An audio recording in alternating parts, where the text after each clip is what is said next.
Good morning, everyone, and welcome to our special meeting here on July 29th, 2025. We will go ahead and start with a moment of silence, and looks like we have. Yes, thank you, Mr. Chair. This morning I'm asking for a moment of silence for retired Lake County Sheriff Ray Benavides. Ray was born in Oakland, California to Emily and Manuel Benavides and was proud of his Portuguese heritage. When World War II took Ray's eldest brother, Elmo, he joined the Marines. He was only 17, but told the enlisting officer he was 18. After boot camp, he was deployed to the front lines, but the war was over before he arrived. He spent the remainder of his service on a ship, serving as a merchant marine during a tour of Japan. Ray drove truck and trailer for Safeway. His route was from Oakland to Crescent City with stops among many locations, Lakeport, California, to deliver at the old Safeway store on Main Street across from the local coffee shop. After unloading, he would always go to the coffee shop and meet up with locals that he became lifelong friends with. One of those friends convinced him to buy a house next to him, sight unseen. He moved his family from San Leandro to Lakeport in the summer of 1959 to a 20-acre walnut farm with room for horses and other livestock. Ray was well known in his beloved Lake County, mostly from his years in law enforcement, first serving as a city police officer with the Lakeport Police, and then to the Sheriff's Department, where he continued to climb the ranks until he was elected sheriff in 1982. He served 2 terms in sheriff until 1990. During his law enforcement career, Ray also attended the FBI Academy in Quantico, Virginia. One of his proudest accomplishments was getting the new jail built during his term as sheriff. He enjoyed his Model T and drove in many parades. As the head of the sheriff's posse, Ray always rode in the Stony Ford Rodeo Parade. He was also a member of the Senior Horsemen's Association. He and his wife loved to RV and traveled many places to square dance. He was a member of the local Elks and Rotary. In retirement, he loved coffee with his retired cop friends and playing poker. He was a familiar face at our local casinos. He was lucky to retain his good memory throughout his whole life and was often asked to speak on history about Lake County. He had a great sense of humor and was a friend to many. Last year, he was honored to be the Grand Marshal of the Lake County Rodeo Association and passed away this year, exactly a year later on rodeo weekend, Saturday, July 12th. Thank you.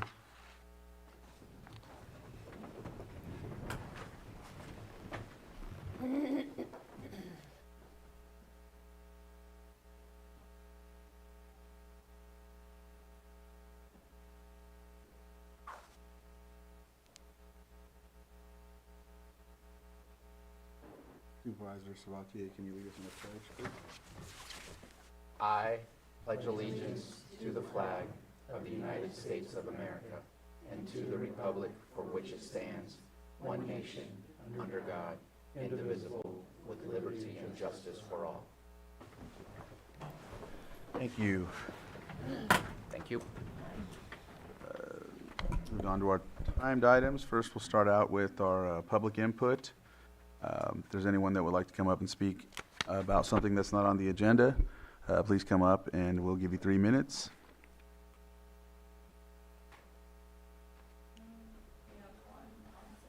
All right. Please, if you iPhone 12, please unmute and you'll have 3 minutes.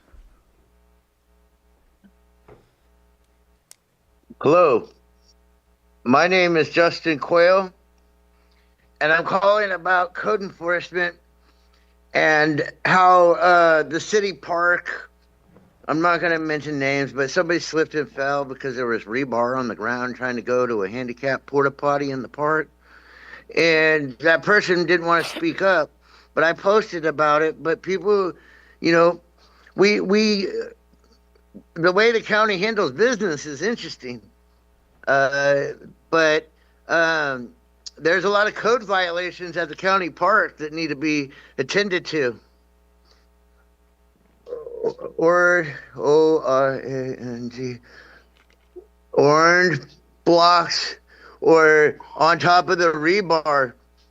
And there's a lot of OSHA violations in the county park, especially in the repairs. If we're bidding people and getting jobs for these bids, we need to hold these businesses accountable that work for the county.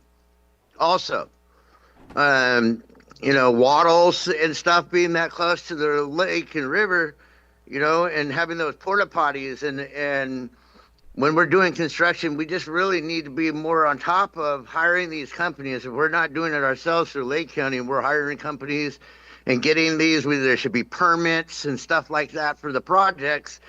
And we should be keeping on top of these companies or getting them into, financially paying, just like the cannabis farmers, and bringing those businesses and shutting them down if you have to, if they can't keep up with these code violations.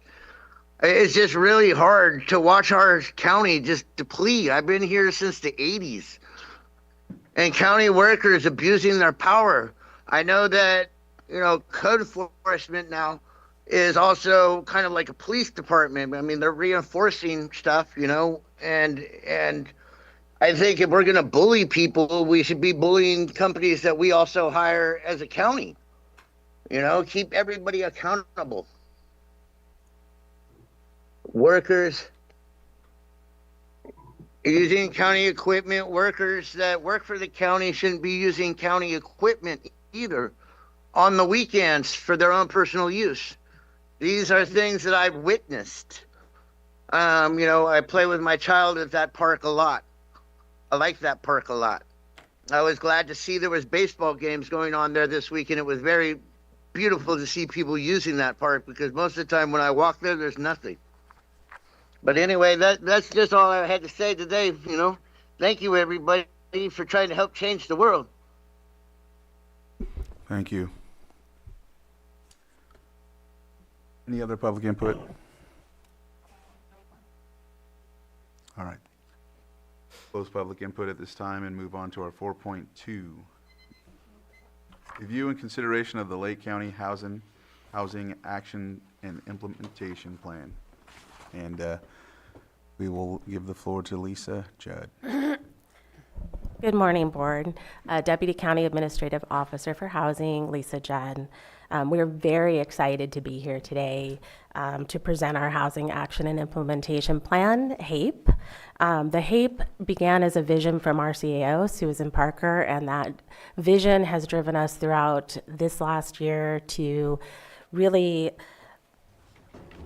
to do a plan that truly encompasses the full spectrum of housing here in Lake County.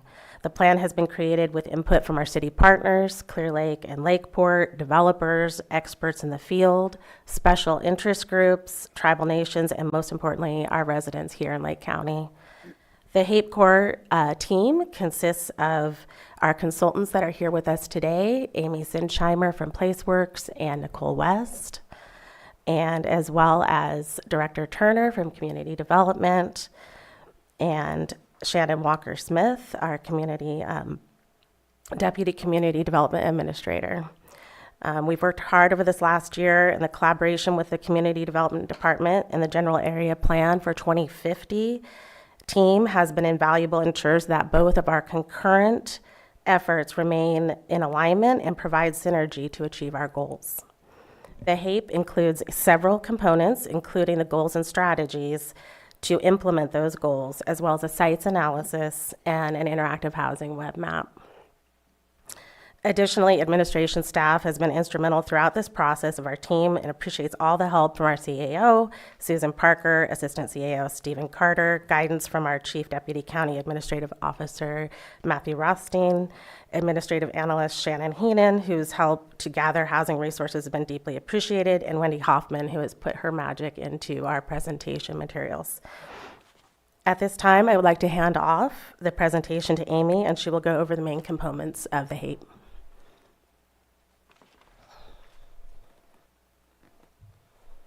Good morning. Just getting the presentation here.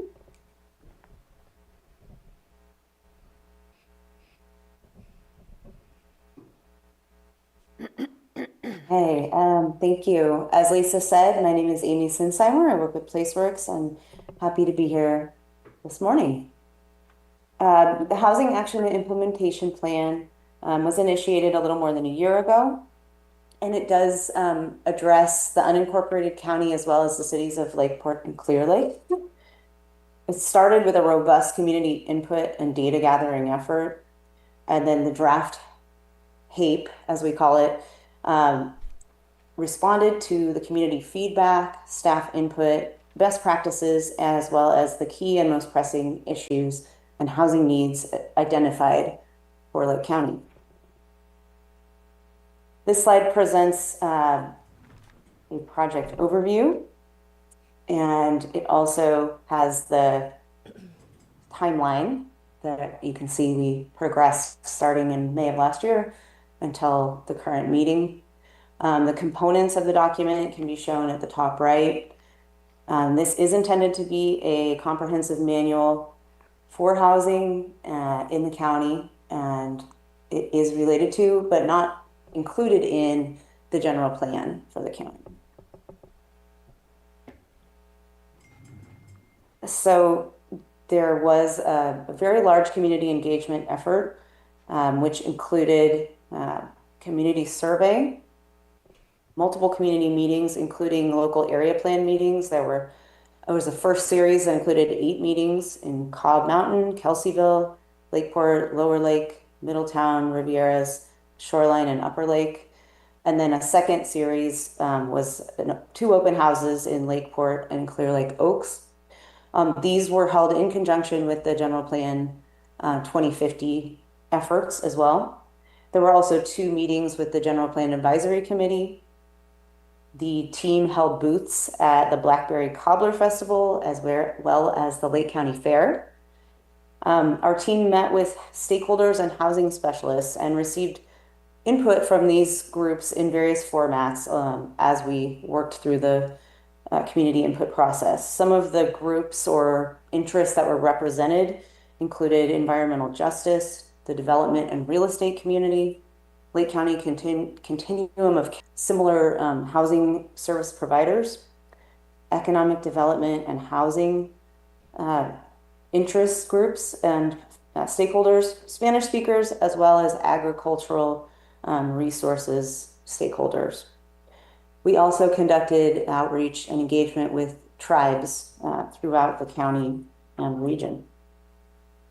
As it notes on the slide, Appendix A lists a detailed account of the outreach, and we will also talk a little more about the findings and key themes from the outreach later in the presentation. The HAPE begins with a gaps analysis section, which includes multiple subsections.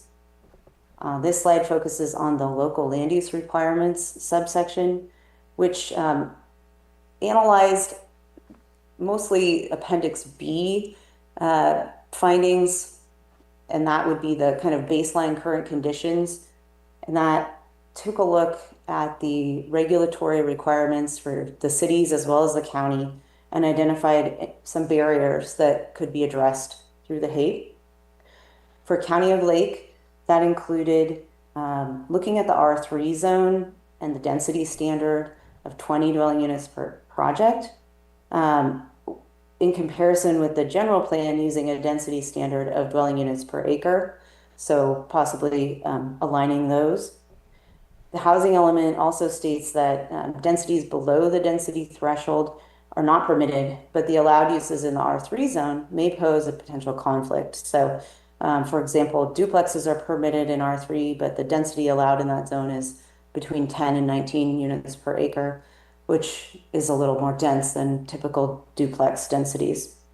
And then finally, for the county, updates are needed more generally to address changes in state law, particularly accessory dwelling unit regulations. So that would be updates to the zoning.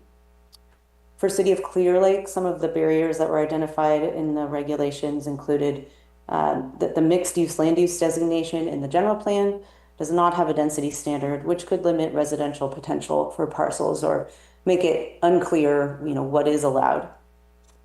In addition, specifying standards in the mixed-use zone in the zoning ordinance could lead to greater consistency. For example, some standards currently say that they should just match the adjacent lot, so being specific for all parcels. And then also for Clear Lake, there is some potential for inconsistency in the medium-density residential zone, where that zone could either have a medium-density residential or high-density residential general plan land use designation.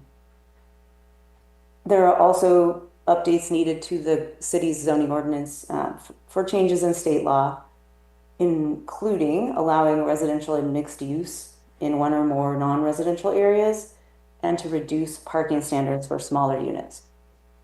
For City of Lake Park, the identified barrier was the potential inconsistency with the R5 and high-density residential land use designation, so the R5 zone.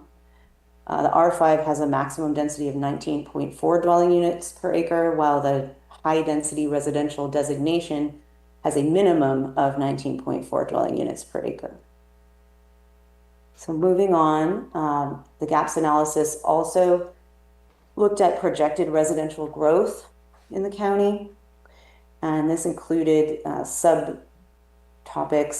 of demographic demand for housing development, housing production deficit, household income, housing demand by tenure and income, housing demand generated by overcrowding, household size, car ownership and parking, and housing affordability.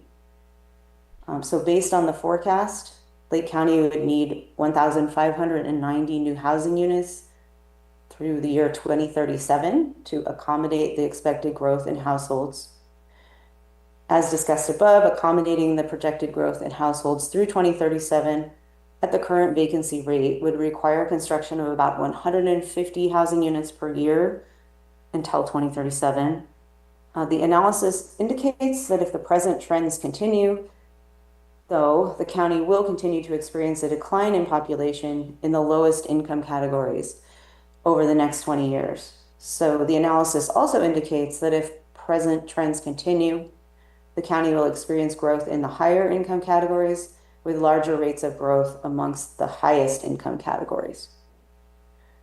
The analysis also indicated that growth in households that own their own homes could support the development of about 180 new housing units a year on average, but growth in households that rent could support the development of about 40 new housing units a year on average. So the 150 number is the overall average, but these are the nuances when you look at homeowners versus renters.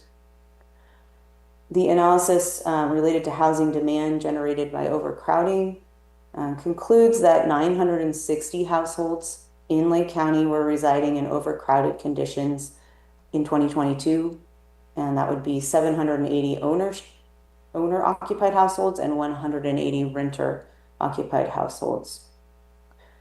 In terms of household size, 68.8% of owner households and 72.4% of renter households only have one or two people, so that was notable. The data in this section also suggests that existing development standards could be evaluated to determine if lowering parking standards might be appropriate for smaller units, so studio, 1 or 2 bedroom units in multifamily housing in particular. And then finally, in terms of housing we have a quick question. Wages are not growing fast enough in the county to reduce housing overpayment among workers. So the costs that people are paying for housing, in particular, the workforce, is not keeping up. The wages are not keeping up with that cost. So the cost of owning a home has been steadily outpacing the ability of existing households and workers to afford to purchase a home. Yeah, I have a question, and that's kind of what I had a question about, is the change in demographics with the lower income families getting smaller over time, and we're seeing an increase in the mid and upper income households. Is that adjusted for inflation? I believe so. We would need to check with the specialist who prepared that data on our team to confirm, but I believe so. Okay, because I just want to make sure that we don't think that, if we have families that their income is increasing, but they're still considered low income, that we're not overlooking that. No, Especially no, we as definitely we look at the we- affordability. Now I understand what you're saying a little more. So this would be looking at, who is considered in the different income categories, who fits into those over time. It's not a static statistic. Yeah. Go ahead, Bruno. Not sure if you were done with the gaps analysis. I don't mind allowing you to finish, but I wanted to speak on that. So are you done with the gaps analysis? Is there more information, or? We're done with this slide. There are multiple more slides for this section. Let's go ahead and finish then. Okay, great. So just to note that there also is table HAPE 9 in this section, which includes federal and state programs that projects, organizations, or agencies may be eligible for in terms of housing.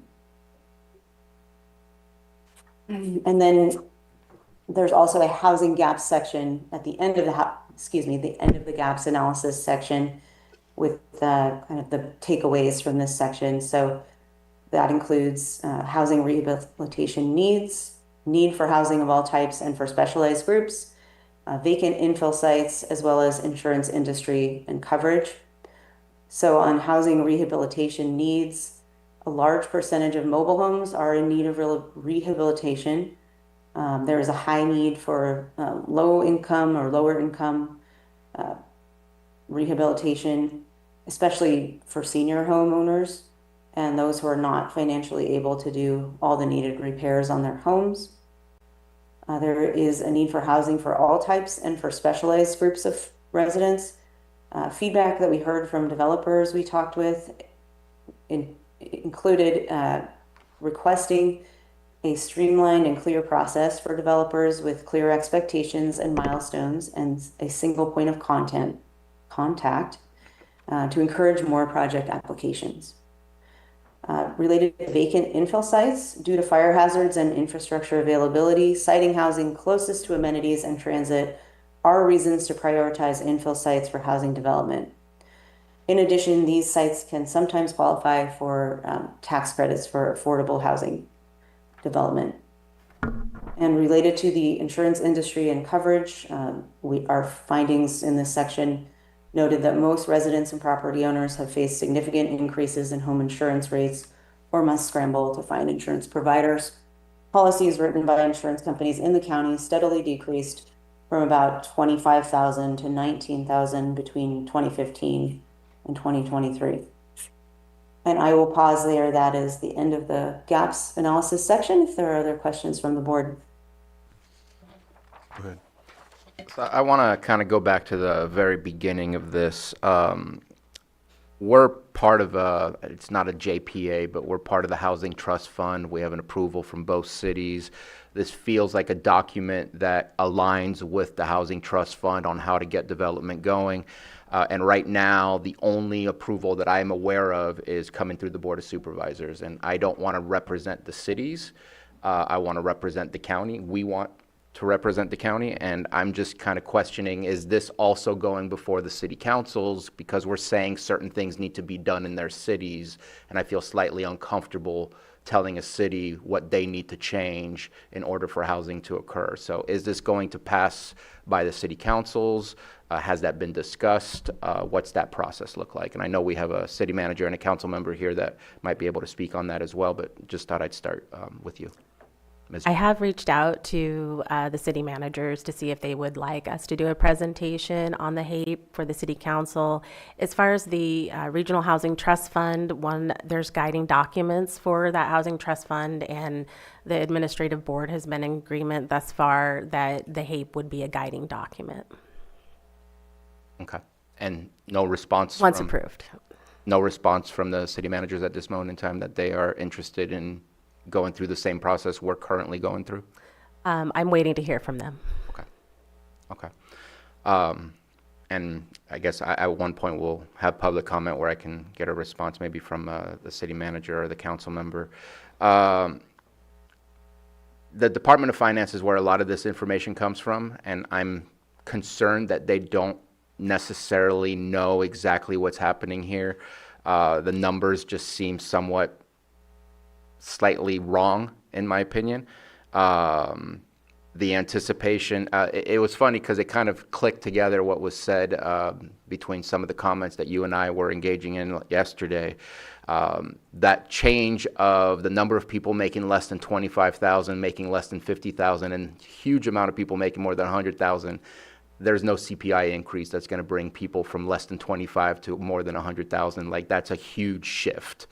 And I'm not sure what industry we're aware of that we're bringing in that's going to create a higher salary for people, other than what was put in there, that there is the possibility that rents, it actually said that they don't believe rents are pushing people out, but it's definitely getting more expensive, and that it's becoming more of a burden as far as the percentage of their salaries.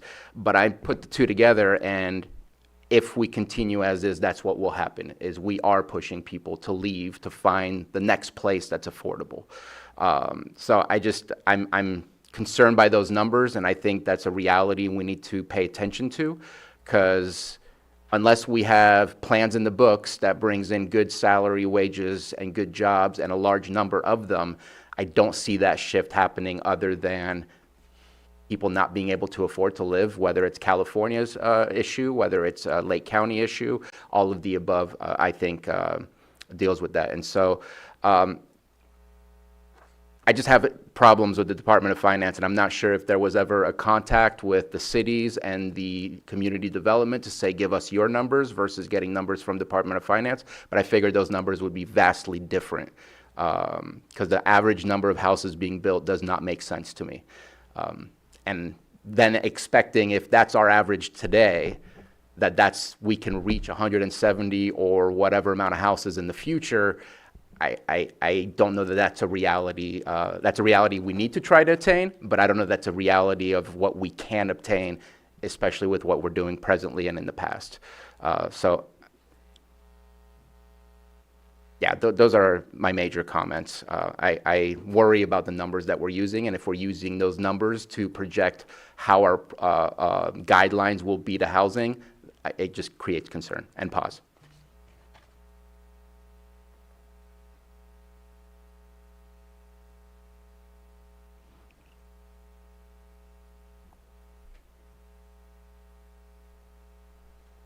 Lisa, would you like me to continue? Yes, thank you. Okay. Moving on to the goals and strategies section of the HAPE. This is the largest section, and we will go through it in detail. I will pause after each goal for any questions about the goals and strategies within that goal.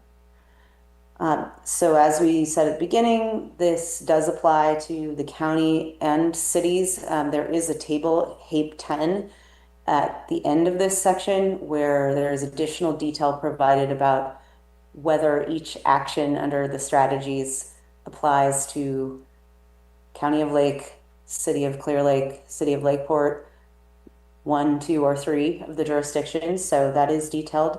The table also includes information about potential partners for each action, the expected time frame, potential funding sources, and other resources and examples. So goal 1 is to create housing for all economic levels and build a variety of housing types. Strategy 1.1 is to work to increase the number of accessory dwelling units, or ADUs, in Lake County through a variety of strategies to promote housing affordability, resilience, and prevalence. Strategy 1.1 includes 5 actions, and they are, an overview of those is to identify and recommend funding for ADUs, to establish or enhance partnerships related to facilitating this housing type, to conduct a multifaceted marketing campaign to homeowners related to ADUs, to establish a water and wastewater policy related to providing service for this type of unit, and to provide grants and other funding options for ADUs. And this would all be in addition to what the state law already allows for this housing type. Strategy 1.2 is to increase the number of homeless housing options and programs to serve vulnerable populations, including actions to support a variety of housing types, such as transitional housing, supportive housing, and tiny home villages. This strategy includes 4 actions. They are to seek funding, to have discussions with stakeholders about what changes to zoning and building codes may be needed to facilitate this type of development, to create a marketing strategy to highlight public land for homeless housing opportunities, and to ensure sufficient funding for the rapid rehousing program to update availability of existing and previous funding sources and assess gaps in funding and prepare a plan for additional funds. Strategy 1.3 is to expand opportunities for small lot residential development throughout the county. This strategy includes 3 actions. They are to research and identify funding sources, explore the idea of agriculturally oriented small lot developments, and to review and update planning documents to align with small lot development.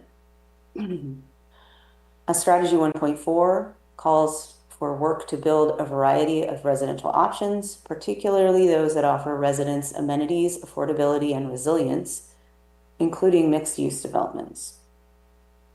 This strategy includes 6 actions. First is to fund and facilitate mixed-use developments, seeking partnerships with developers, agencies, and organizations. Also to create a landlord-tenant matching program and marketing campaign to encourage long-term rentals in the county and rentals that allow pets. That program also would look to rent to people who reside in the county. Another action is to encourage climate-resistant building techniques. Also to seek funding at the local government level and condition projects to include more amenities. Also to research conditions for streamlined project approval and identify areas geographically where amenities are missing. Another action is to seek partners and funding for a mini manufacturing plant that could produce housing as well as provide workforce training. And finally, the county seeks to obtain the California State Pro Housing designation as part of this strategy. Strategy 1.5 is to create housing to serve Lake County's workforce. There is 1 action under this strategy, which is to seek funding for workforce housing projects. Strategy 1.6 is to address housing needs for first-time homebuyers and also has 1 action, which includes addressing housing needs for first-time homebuyers, funding construction of homes for first-time homebuyers, and continuing to expand established programs and funding sources. Strategy 1.7 is to work to increase the number of housing units for veterans in Lake County. It includes 3 actions: to research and apply for funding, to engage with local stakeholders and broader organizations to create a dedicated veterans living facility, and to identify concentrations of veterans and encourage developers to place veterans housing near those locations.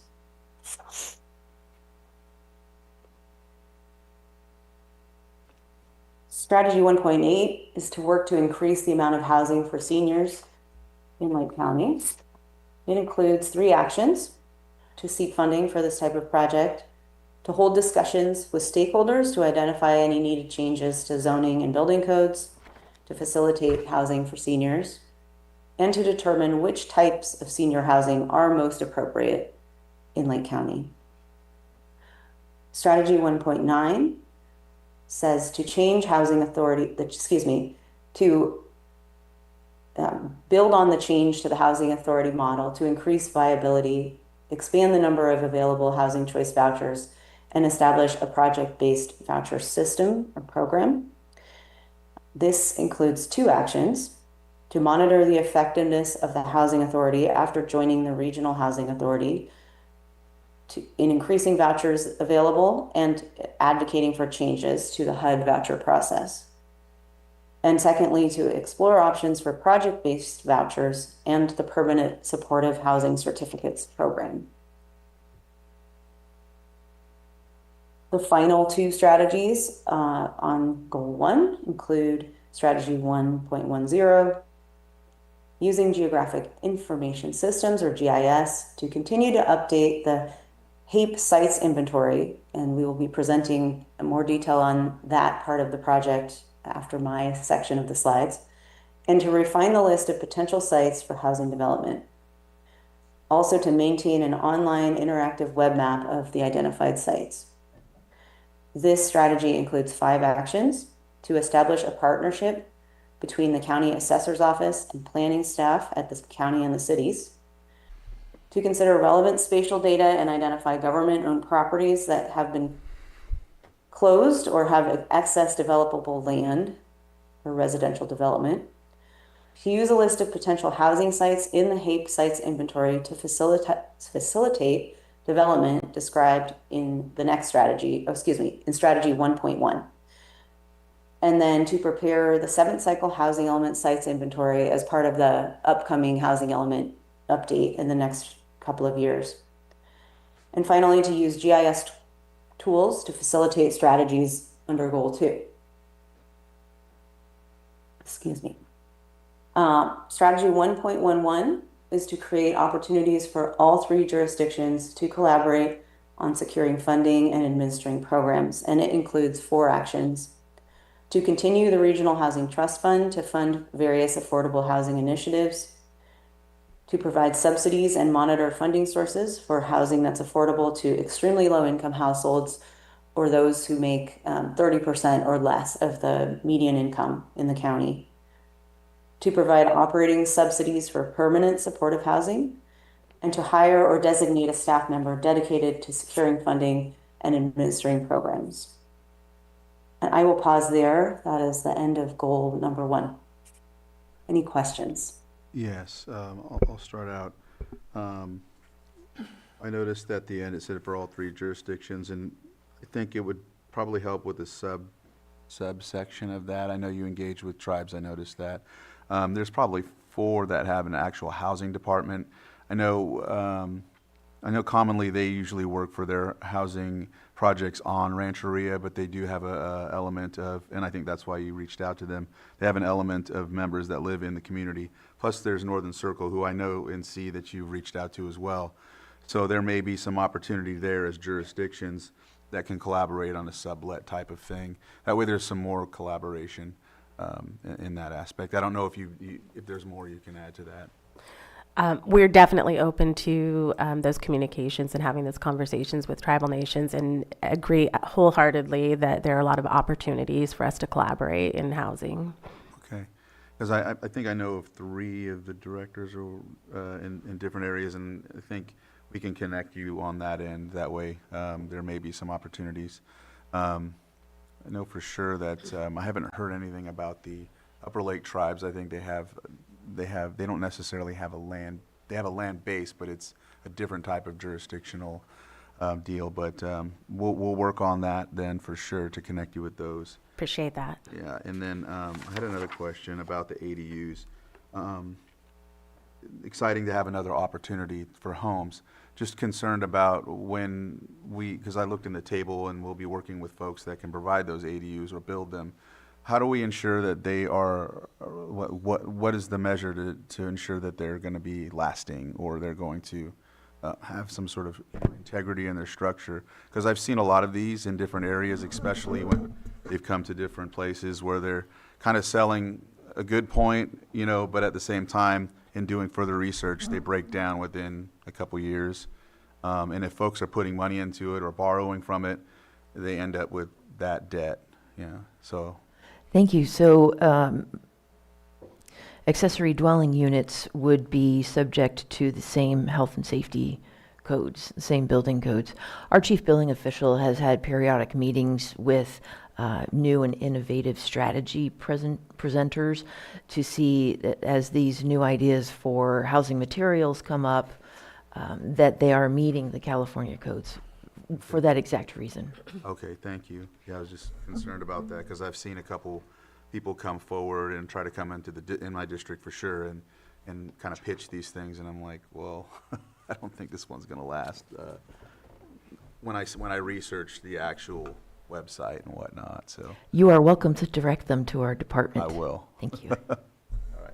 I don't know who was next. Well, I just had a follow-up comment, and I did talk to Lisa about this yesterday, is, you know, we need housing for all economic levels.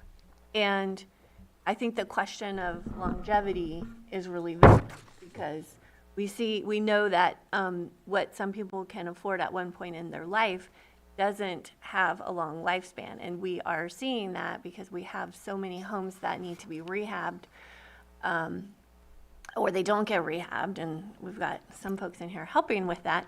But, you know, even being in my neighborhood, you know, 10 years after the Valley Fire, and watching some homes come in that, you know, I can see 10 years later, they're just not standing up, and at some point, they're going to need some assistance in the rehabilitation. So I think it's really important that we consider that, looking at the housing stock that we have right now that we know is very old, and what are the steps going forward, because, you know, everyone has to make a choice based on where they are economically. Like, you can't fault anybody for that. But we do need to think about and consider what that does long term.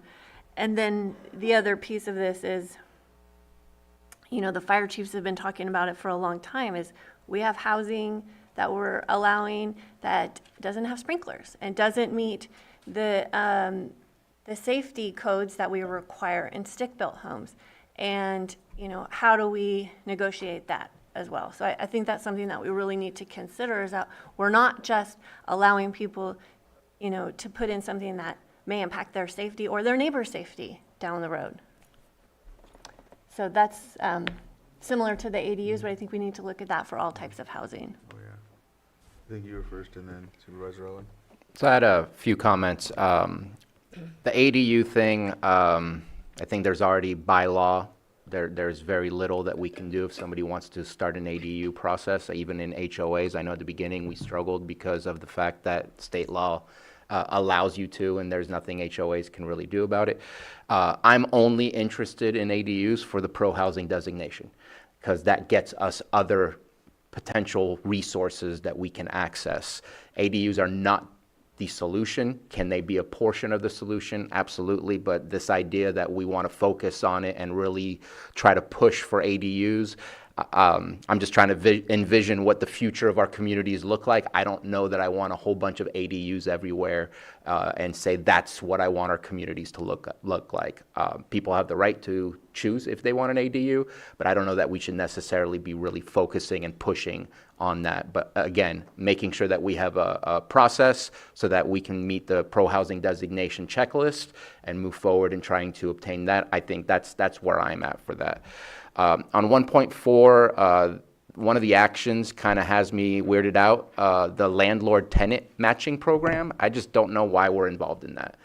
If it's Section 8, that's one thing that they're involved in, trying to meeting with the landlords, making sure the housing is good and whatnot. But a landlord-tenant program sounds like we're property managing for them. That's their job. That's their private business, their private enterprise.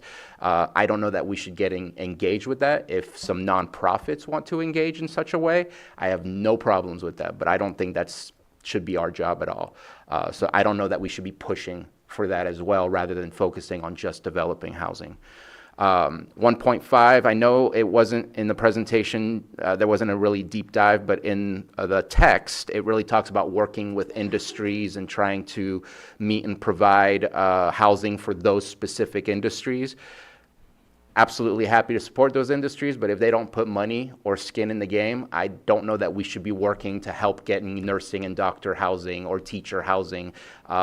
We should be there with our housing trust fund to work with anybody, but I don't know that we should be pushing for a specific industry as well. Just wanted to put that out there. Love that we are looking at a focus on seniors and veterans. I do want to highlight something that I was told not too long ago, and Ms. Kimball-Oth might know this already or might correct me on this, but we have reached, I just lost it, something zero.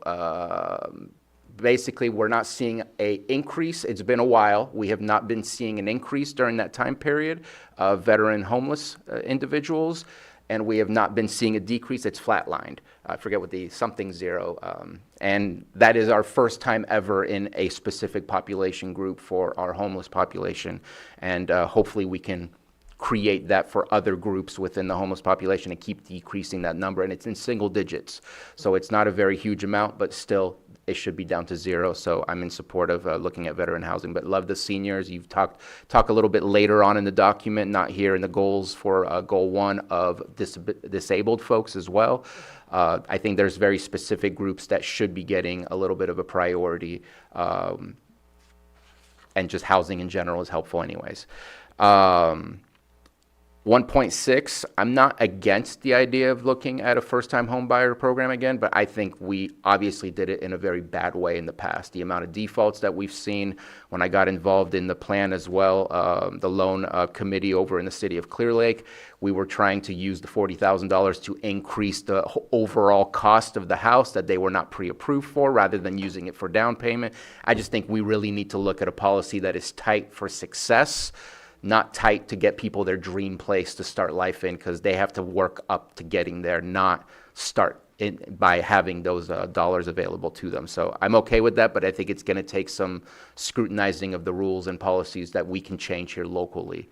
And then lastly, or almost lastly, strategy 1.9. To me, it's, and I apologize if that's rude, but Section 8 and homelessness has similar issues that I think by just focusing on housing, you already alleviate some of those problems that Section 8 is currently having, where they're not finding housing, or homelessness where we can't move them from a shelter into housing. So I love, I think it was strategy 1.2 that talks about adding more housing, like transitional housing for our homeless population to be able to climb up and out of homelessness. But overall, we're just struggling to place people in houses because there's no houses available to place them in, or at least at the appropriate price. So I think just focusing on housing in general also allows you to focus on those other groups without having to necessarily be specific on that focus. I do have a concern about how we're going to be utilizing our housing trust fund as we look at goal number 1 of building houses for general population as a whole. And the idea of what was put out in the gaps analysis of the 25% vacancy rate, and the idea that that will continue. And I would like to make sure that if we're going to be using any of our money that whether it's money we receive from other sources or it's our money that we've placed in the trust fund, that there is a amount of years that you will not be using it for short-term rentals, to ensure that it stays within the current population here and not just the tourism population, which we want to support, but not with this money. And so we need to limit potentially seasonal homes and short-term rentals if we're going to be using those funds specifically. If you're privately building your own house, you get to do whatever you want with it. But with these funds and this effort, I think we need to make sure that we're actually helping the problem with a solution and not providing a gateway to someone else's business where they can make money off that. So those are my comments for goal 1. We had a couple of people write in, and primarily they were wanting to know, it was Sharon Zoller and Katie Evans, and they were wanting to know about public input on this plan before it's adopted, and in particular the agriculture departments. Have they had any input on this? Yes, we had very strong outreach to the ag community, and in fact, they were one of our probably most attended. When we sent out the invitation, we had a packed house, and certainly many of them voiced their opinions in our agricultural stakeholder meeting. Okay, she had wrote this actually yesterday, Yeah. wanting to know about some input, both of them from the agriculture, Lake County Ag. So that was, It was Just wanna definitely, bring that up. yeah, yeah, Thank we you. definitely did that early on in our community engagement. and they might want some additional input before it's adopted, so. Okay, I think it would, Opportunity today, right? yeah. yeah. Open it for public comment. Right, anyone can call in public comment and whatnot. I wanted to expound on something Supervisor Sabatier had mentioned about, the transition from, folks that are having issues with homelessness into the next, bracket, or if you will. I know that I've brought up a discussion about rent stabilization, and there's even more, concern about that when it comes to further in our discussion, when it comes to mobile homes and trailers and things like that. But I know it's a delicate balance, because we have to ensure that on one hand, we want to make sure that people that are renting, are able to, they're able to sustain. But we do have an issue with folks not even having an opportunity to apply. I mean, you got to do first and last month's rent, and it's really difficult for someone coming out of homelessness, transitional housing, to even go into that base. I know that there's services and whatnot, but sustaining it is something that's difficult. But I just wanted to mention that, because there's going to be multiple other concerns from the future discussions here when it comes to mobile home parks and whatnot too. So I don't know how we balance that, but it's it's something that I've been working on. So just wanted to highlight it. Thank you. Yeah, and I just have one more comment in response to some of the comments made is, we're listed as the jurisdiction, for example, for the workforce housing development, but the partners are the workforce industry employers. So we're not taking responsibility for every single one of these projects. We have partners listed here. There's potentially more as we go ahead. It's like we just have to be the jurisdiction. We're in charge of this plan, but we're not telling the other jurisdictions what to do. This is what's available. These are the opportunities. We're not necessarily going to roll out every single one of these projects. Thank you. All right. Anything else? No? All right. You can continue. All right, thank you so much. I think, Amy, next, I think we're going to go ahead and let you finish that, and we'll move on to Nicole with the sites analysis and interactive web map. Okay, sounds good. So we'll move through the rest of the goals and touch on the appendices then. So goal 2 is to encourage and facilitate infill development. And that includes strategy 2.1, to focus the siting and design of new homes on infill and fire safe areas, including integrating fire safety measures into housing development policies. This strategy includes 2 actions: to identify and promote residential development opportunities in fire safe areas to improve likelihood of insurance options, and to integrate fire safety measures into local site planning and review. Strategy 2.2 is to build homes in areas with access to infrastructure, resources, and transportation networks that are walkable and bikeable.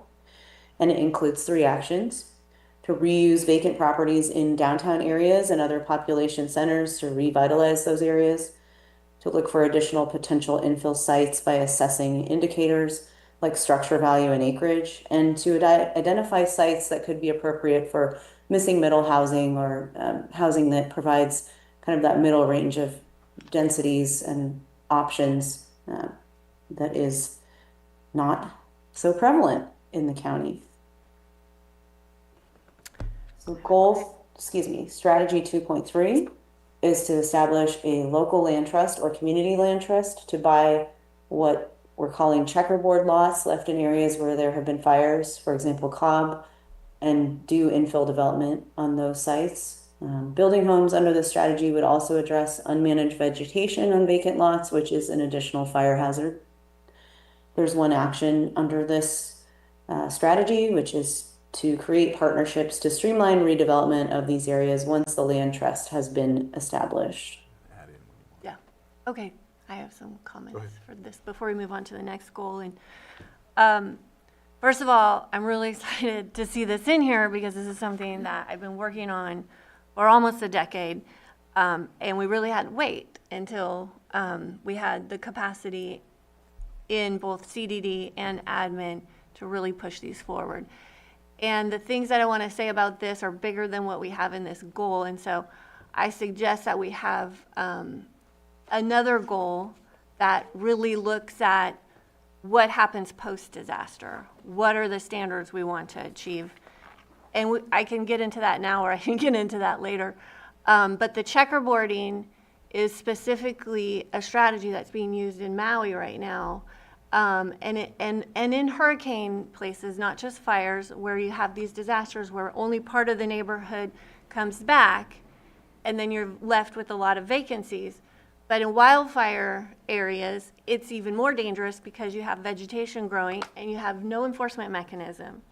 Those people are gone and they're never coming back, but they're holding on to their lot. And so what this land trust idea that Maui's doing, and Maui's doing it for a different reason, because they want to ensure that residents, Hawaiian people, can still live in the communities and not priced out of an area where the land is being bought up by people that have, second or third or other homes. They want to maintain the integrity of their communities. So they have a land trust buying up these lots, and the land trust helps these families build homes. Otherwise, they would be priced out. It's a similar strategy that we could use here, because what's happened now is, even though we've got 20 to 25% rebuild rate in areas like in Cobb, you have a more dangerous situation because you have unabated vegetation growth, and we have no way to abate that. And so this is something that we need to look at, because these neighborhoods are actually more dangerous now. The canopy is not there, the forest is not there, but it is, very dangerous without some way to manage this. And so the land trust could potentially buy these lots from these folks that are not coming back and manage that land and figure out how to either do a scattered development with the developer, or get those lots to folks that want to build homes. And another piece of this is having a plan library, something that we talked about at the Cobb Area Council like 10 years ago. Is like, how do we make this easy for people to rebuild and reinvest in communities? And there's so many hurdles. Supervisor Owen knows this. It's very difficult to rebuild your home. It takes a lot out of you. It's very traumatizing. It's very, very hard. And if there's any way that we can make it easier, a plan library is one of those things. Like, you have a selection of homes. This is something Rebuild Paradise is doing. You can let anyone use these plans. They can be re-engineered for a specific site, and it gets them moving along a lot faster, and it saves money, because these are typically very cost-effective homes to build.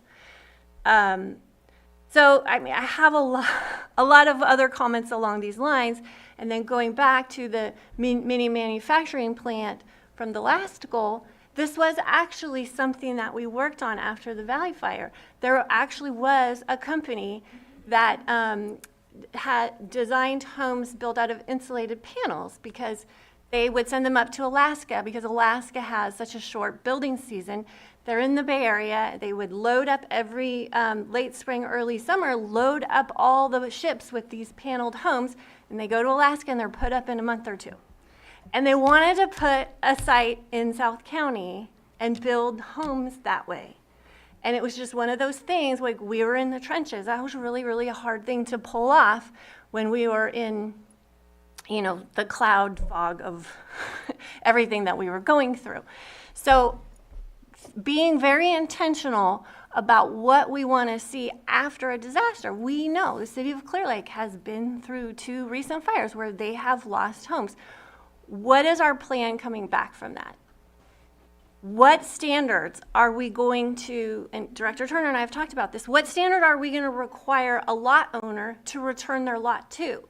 So that if they don't want to build, then it makes it easier for someone else to buy that property and build, not burdened with everything they left behind, including all the standing dead trees, which we all lived through. So there's a lot of things that I would really like us to work on proactively now during Blue Skies, so that if and when that happens, we're ready. We know what standards we're looking for clean lots and neighborhoods. We know what infrastructure standards we need to upgrade to, right? Because we know these roads, we're still dealing with those. We're going to have a conversation about that later today. The narrow roads that exist, it's one of the things that insurers ding us for. That's one of the things that we as a county can work on to make our communities more insurable. So I know that there's a lot here that I'm flinging up. But this is, I think, a separate goal that we really need to dig into. We need to look at what we've got existing. We need to look at the checkerboarding that exists in areas where we haven't had disasters, where we can look for revitalization. But this is a separate conversation of post-disaster and how do we really quickly recover and encourage building. And we always talked about it 10 years ago. Where's that easy button? We just push that easy button. How many things can we do now to make it easy so that we're not paying the price 10 years down the road like we are today? I definitely like a proactive approach.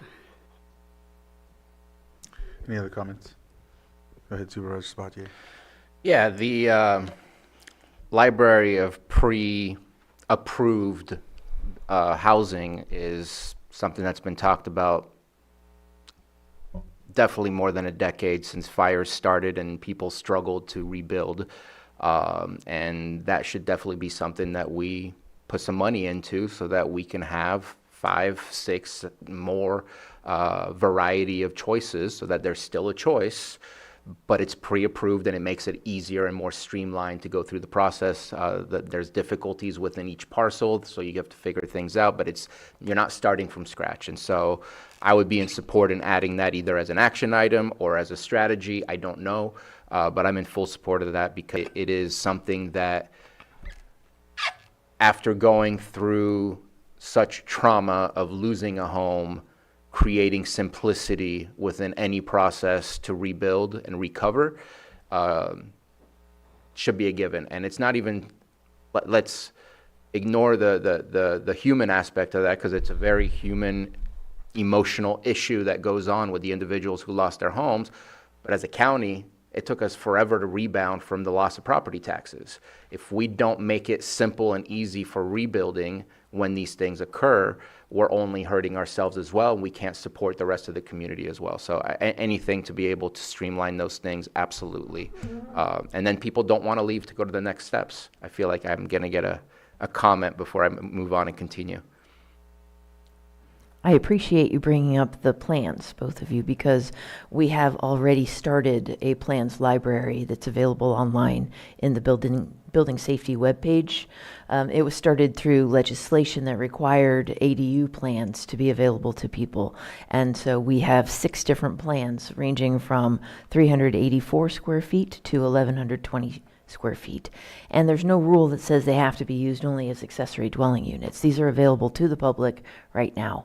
It would still require Title 24, which is site-specific energy calculations, but we already have this. And so it would be great to continue building that out in the future to give people more selection. Thank you. And then just the overall goal itself, putting on my LAFCO hat, absolutely infill. I think we should be focusing on community growth boundaries because of the connections to all utilities, the connections to amenities, public safety. All of those things are going to be found within those regions.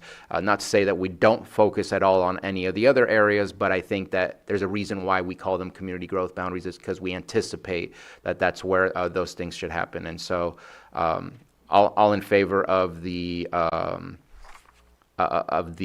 infill, all in favor of the library. I do struggle a little bit. Yes, we need to try and figure out what to do with the checkerboard, but in the long run, it's still private property. We can't coerce people into doing something with their property, but we do have rules and regulations to enforce safe measures on those properties, and that's something we need to figure out how to do, because if somebody wants to keep a vacant lot, there's nothing we can say to not have a vacant lot, but they do need to have their safe lot for the community to be safe. And so that's a bit of a struggle in trying to figure it out. And my last comment is, I do have concerns. There is a bill moving forward in the state of California that potentially forces or pushes us to look at all lots lost being now put back into as low-income housing. I know it's not as extreme as that, but I do have concerns because we also want to make sure that we allow what was there to be rebuilt so that the community can be recovered, not brought back to someone else's vision. I'll just respond to the land trust. Like, this is, again, not something the county does. This is an organization that either comes out of one of the organizations that already exist, and we're not forcing people to sell their lots. It is an option, because there are so many people that are just living anywhere in this country and they've got this lot. They don't really know what to do with it. They just pay the property taxes every year. They don't know how it impacts. But if there is an option, if a land trust is formed through one of the organizations we have, and they reach out to these homeowners and they say, hey, we'll buy your lot for you. We'll take it off your hands. You don't have to worry about it anymore. That is the path forward. We're not coercing or forcing, and the county really doesn't even have a role in it. But again, we're putting this strategy in place as a guide, bringing the partners together as an option and as an opportunity. And just as a response to that as well, we do have a role in it, because a lot of those properties, like paper parcels, same basic concept, same basic issue at a much larger level. A lot of those properties, if people give up on them, are tax defaulted. They're not. I'm not talking about tax defaulted property. There's the possibility of when people abandon their properties that they can be tax defaulted. I'm not saying they are. And we have the opportunity to purchase them and then work with a developer and try to property. That's So there is a different role that the conversation. county can play. Yeah, it's different. We're talking about different things. All right. Continue. Are there any more questions, or should we continue with the presentation? Continue. I don't see any other pens up. Yeah.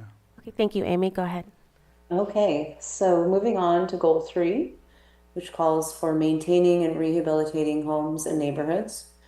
Strategy 3.1 is to support programs that assist with home repairs, in particular for elderly homeowners. It includes 3 actions: to create a home rehabilitation program using a multi-level phased approach, maintain a list of nonprofits, builders, and contractors who are available to help with home repairs in the county, and to proactively market the rehabilitation program to potential applicants. Strategy 3.2 is to increase technical assistance and capacity to assist with maintaining and rehabilitating homes, and includes the actions to support general capacity building for home maintenance companies and contractors, and to hire or designate a staff member to be a dedicated housing rehabilitation liaison. And that is the end of goal 3. Should I pause here or keep going? Supervisor Sabatier? Again, and I'm sure I'll get the same comment that I received from my colleague, appreciate the idea of rehabilitation, and I appreciate the work that we've seen happening. Not something I would like to see us putting our resources into, other than continuing to support what's there. I do struggle at times where I know that, I'm just going to talk about it since it's even on our document here. NCO Build has put in a vetting process to ensure that they are working with folks who are truly struggling, and not folks who are landlords who really don't care to upkeep their place. But I do struggle internally about the amount of finances we're providing to somebody who is already renting, now has a dilapidated home getting repaired. I struggle with those concepts, and again, just it's a fine line when it comes to rehabilitation of we do need good housing, but at the same time there's certain responsibilities that comes along with private ownership of housing and renting, and if we start relying on other funds and resources, it becomes unsustainable, and I just worry about those things. Sure, I'll respond. I get it. And this is not, I don't see this as the county's role either.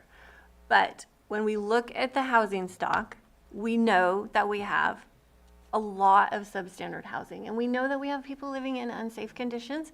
And we know that we cannot help them with programs that are available right now, like the home hardening program, if there's even a code violation.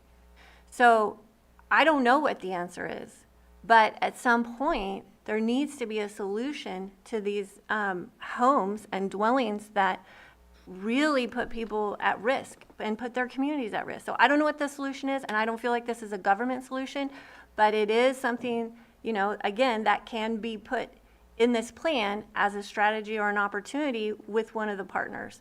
But at some point, some of these homes have to be upgraded. And I don't know if it's like a rehabilitation program or a demolition and replace program, but they're just not going to last and they're going to continue to deteriorate. And this is a public health safety issue. I would just like to add on 3.1. I do think it's imperative that we do support programs for elderly homeowners. And the reason I say that is because if there's not a program to help them, they look to, and this is a problem in a lot of our districts, but primarily I know for sure in mine, where either a family member or a friend of the family or something of the like will come and help the person, but they're really not helping them. So if there's a program in place rather than that situation, because then what ends up happening down that road is it becomes more dilapidated, they squat, it becomes all of that. So if there's a program we can support, that's why I like seeing that there, because it gives them an opportunity to have some help rather than being taken advantage of. So I just wanted to highlight that. Yeah, And and work not done up to code. Right. And unpermitted. And I'd like to say something. Go. I think one of the biggest issues that I have seen is financial for across the board, whether they're building something new. And a lot of it comes down to it being difficult to get through the processes for building or for, the permits to get the new roof on or whatever needs to be done. I think kind of taking a more proactive stance in that. When they come up to a roadblock, just this week, I've talked to 2 different people that have had roadblocks put in front of them when they're trying to do something. So rather than just saying, well, it doesn't comply, but rather taking the stance that, well, we can't do it this way, but let's tweak it so that we can make this happen. And figuring out what we need to do to help them would be huge. But financially as well, taking down some of those barriers would really help on the individuals that are wanting to build. And like I said, I just talked to one today, I talked to one yesterday, so. All right. Any other comments from, I think right now is probably a good time to take a break. It's 10, I know we're in the middle, but I just know that usually at 10, I like to try to get one. We're at a good stopping point. So we'll come back at 10:20. Okay.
All right, looks like we're coming back from our break. We were at goal number 4 we were at. Yes, we're going to go ahead and move on here. Yeah. Okay, goal 4. I think that's where we're at. We just finished goal strategy 3.2, and we're going to move on to goal 4. The floor is yours. Hello again. And I've been asked to move a little more quickly, so I'm not going to read everything on the slides, but of course, happy to take questions when we pause. So goal 4 is to address, sorry, I'm still on goal 3. Goal 4 is to address issues with mobile homes. And that includes one strategy, strategy 4.1. And there are a couple of actions in that strategy. They include financing opportunities for tiny homes and to create partnerships between local government organizations and outside organizations, and also to research resources for relocating existing low-income residents who are in unsafe housing. And that's it for goal 4. So any questions on this one? We'll continue on and ask those once we finish. Okay. Goal 5 has more to it than goals 3 and 4. It is to remove regulatory constraints and streamline processes to facilitate housing development. Strategy 5.1, which you can see on the screen, includes 5 actions. They include enhancing communication and access to information, conducting outreach with developers to see how difficult it is to get 9% tax credits for affordable housing projects, assessing whether offsite improvement requirements are needed for development and discuss impact fees, establishing a one-stop shop permitting process, and facilitating the use of categorical or statutory CEQA exemptions. Strategy 5.2 is one of the longest in the plan. It is the strategy that addresses regulatory barriers. And so I will try to quickly summarize some of the actions. So it does include amending zoning and land use designations, as we talked about earlier, to address some of the barriers identified. Working with local communities to identify criteria that will encourage mixed use and infill development, and establishing a mixed use infill combining district zone. Amending the zoning to reduce parking standards for multifamily dwellings. Updating the county accessory dwelling unit and junior accessory dwelling unit regulations. Streamlining housing development at the project level. Reviewing and revising zoning and land use to ensure allowable densities align. Amending zoning to revise specific zoning districts, again, to align densities. Identifying and considering other zoning code revisions to allow additional housing types in compatible zones. Potentially allowing tiny homes on wheels and amending the zoning to define how those are permitted. Amending the zoning to include a small lot ordinance, and including incentives in the zoning codes for projects with a mix of units, income levels, and making sure that phasing of types of units is spread out across a project's development. And that's it for the goals and strategies. Do we want to pause here, or should I cover the appendices before we pause? You can cover the appendices. Okay. So Appendix A is a summary of the community engagement. I'll move on. It does include an introduction, highlights of the community survey, summaries of the community meetings, stakeholders and housing specialists engagement, as well as local government engagement. The major themes for the input overall, with all of these different parts of the effort, were on insurance, wildfire, and other environmental concerns.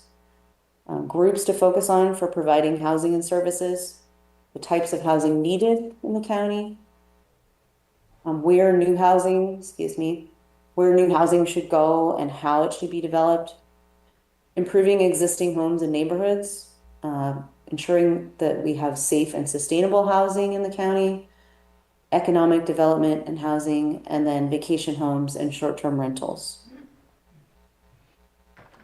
Appendix B, as I mentioned earlier, is what we called the Current Conditions Summary Report. This is baseline demographic and regulatory information that was used to develop some of the recommendations and to inform what was included in the main body of the HAPE and includes the following sections on the slide.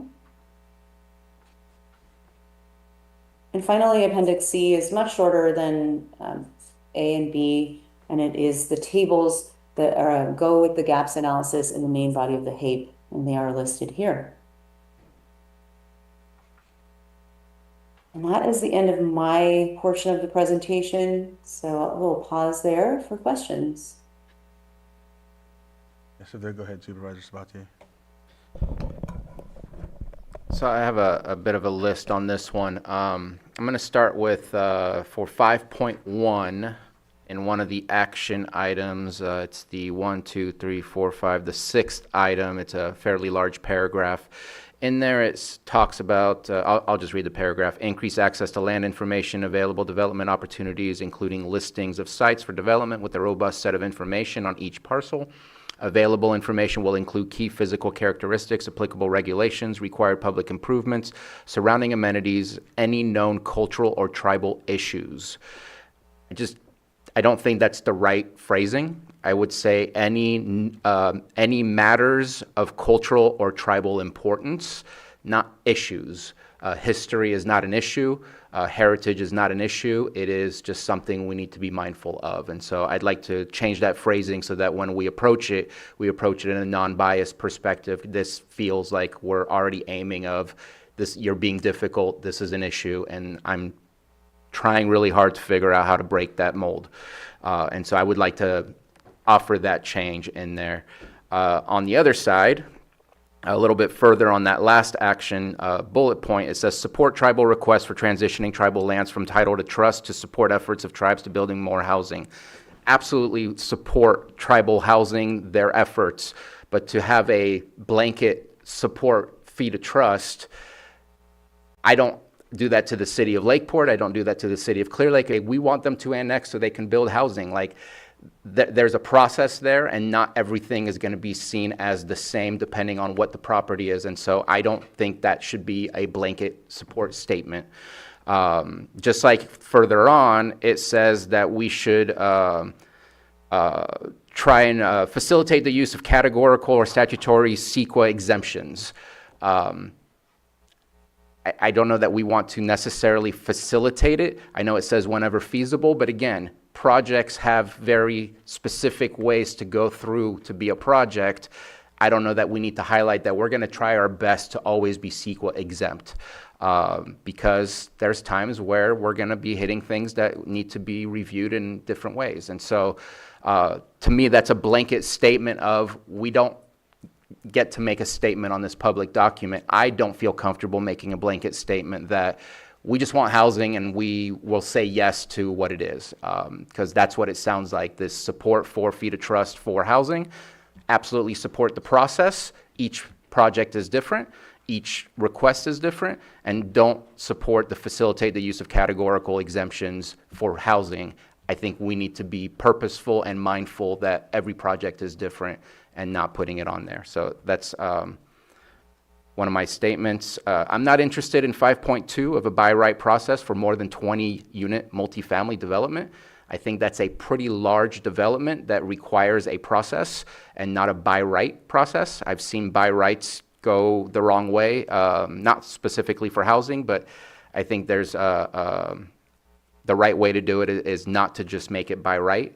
And then the tiny homes on wheels is a strange one to me that I am not super comfortable with. Again, my future vision is if we are seeing a huge amount of tiny homes on wheels happening, what does our future vision of our communities look like? And I think it's again, a piece of the solution, but I'm highlighting that is,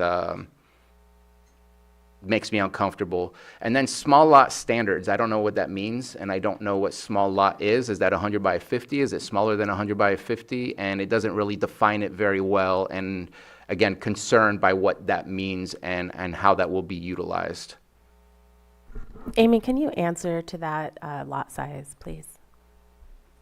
Yeah, it's really set by each jurisdiction that puts this kind of ordinance into place, but it is typically something smaller than what is required for that zoning district. So for example, if you had a low density, single family zoning district, if the lot size was around 6,000 square feet, let's say, I don't have anything memorized for off the top of my head, then it would be smaller than that. And it would put into place, the way that a development could occur with those smaller lots, whether it needs to have clustering or, certain infrastructure considerations, that sort of thing.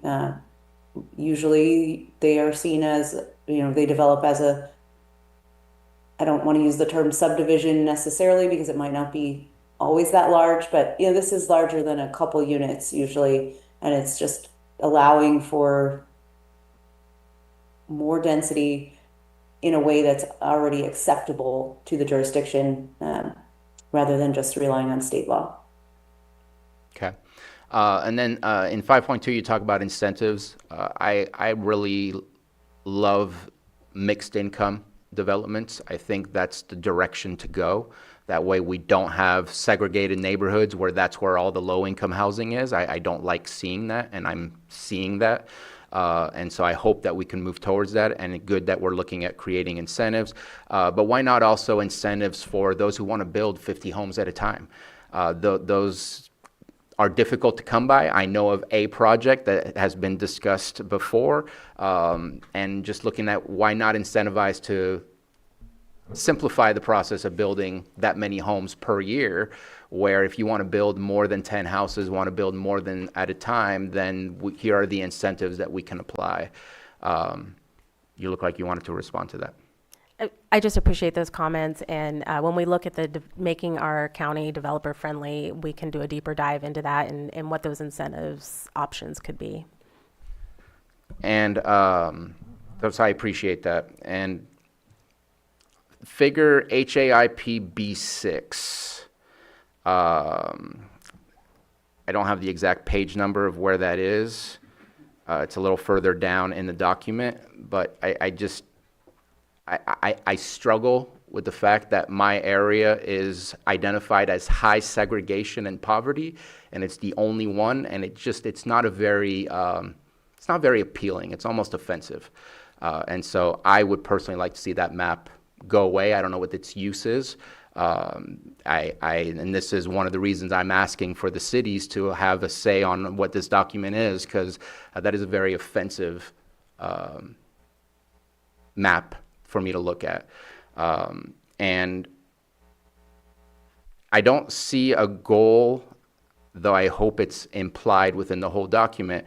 But what is our goal for us to initiate contact with developers? We have developers that are in the community. We have developers that are building in Lakeport, that are building in just finishing over in Nice, and things like. Are we communicating and initiating contact ourselves, or are we waiting for I don't see that in there that says initiate contact with your asset list to really move and work on getting them, because getting them here is difficult. Once they're here, it's a whole lot easier to keep them here and keep them working, because then they don't have to move the whole entire team and figure that whole logistics out.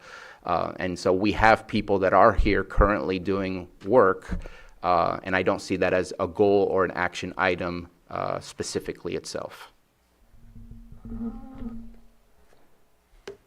Did you want me to respond? Please. Do you have more? I'm done. Okay. It goes along with the developer, having a developer-friendly atmosphere. We're looking at developer web pages and point of contact, and so all of those ideas are in there in order to keep those developers here. And we did do some extensive community engagement with several of the developers. All right. Continue. Okay, and I'm going to now hand it off to my colleague Nicole West, who's going to present about the sites analysis part of the work that we've been doing.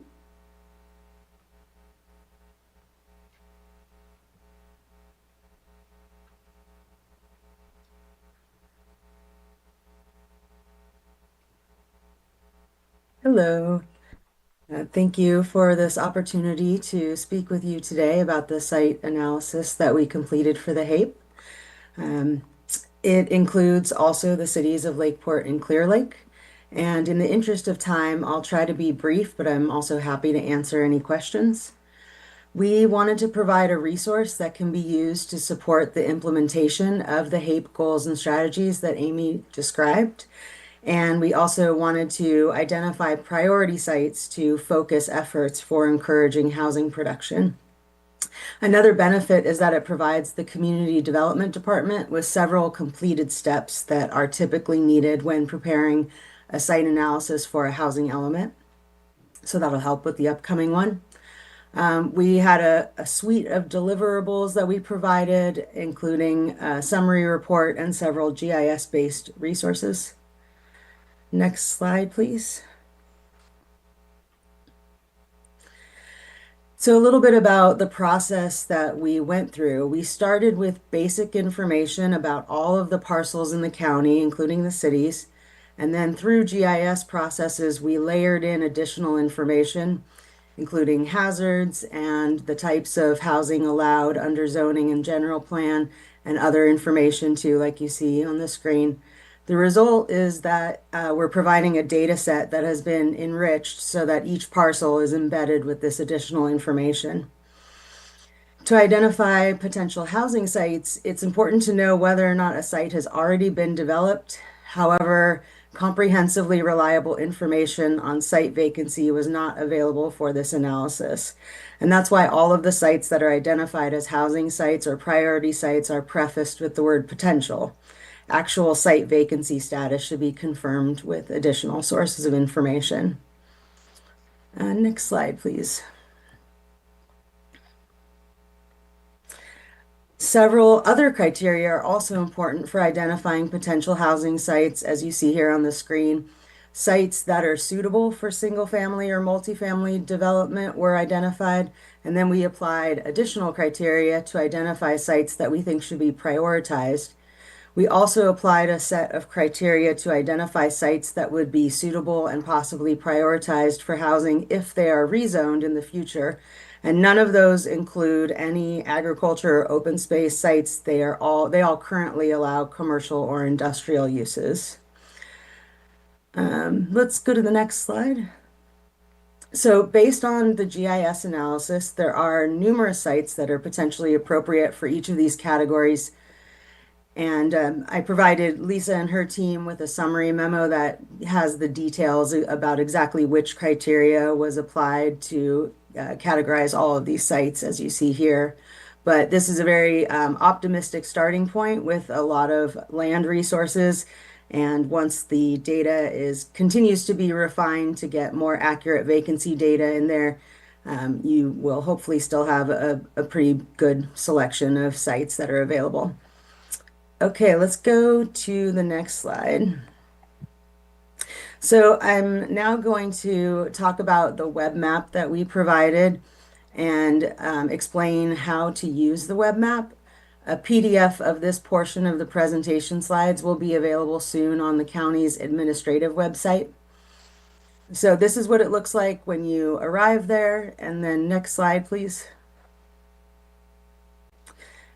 So one of the key places to start, I circled in red in the upper left. If you click on that, you get this menu of instructions, and this is helpful information about how to use the web map. You might want to use it in another browser so you can view it side by side as you're using the web map. We wish that there was a way to have a link in it that would launch these instructions, but that just isn't possible with this application. And you could also have the option of copying and pasting the information into a Word file. And so as you use the instructions, you can scroll down for multiple different types of information there. Next slide, please.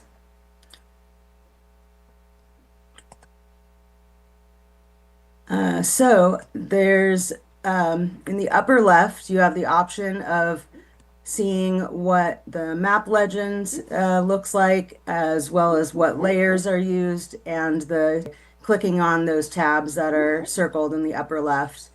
There's 4 bubbles in the upper right that launch different menus. They have a select, I'll explain a little bit more about these two on slides coming up. The tools include selecting parcels and the parcel list, how to export these parcels, and how to use the bookmarks.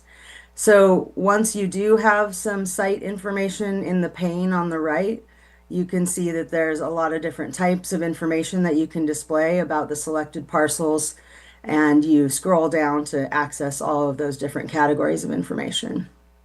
Next slide, please.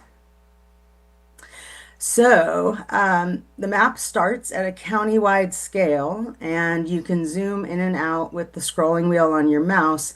And then there's the home icon that I circled on towards the top of the page, and you can use that at any time to return to the county-wide scale.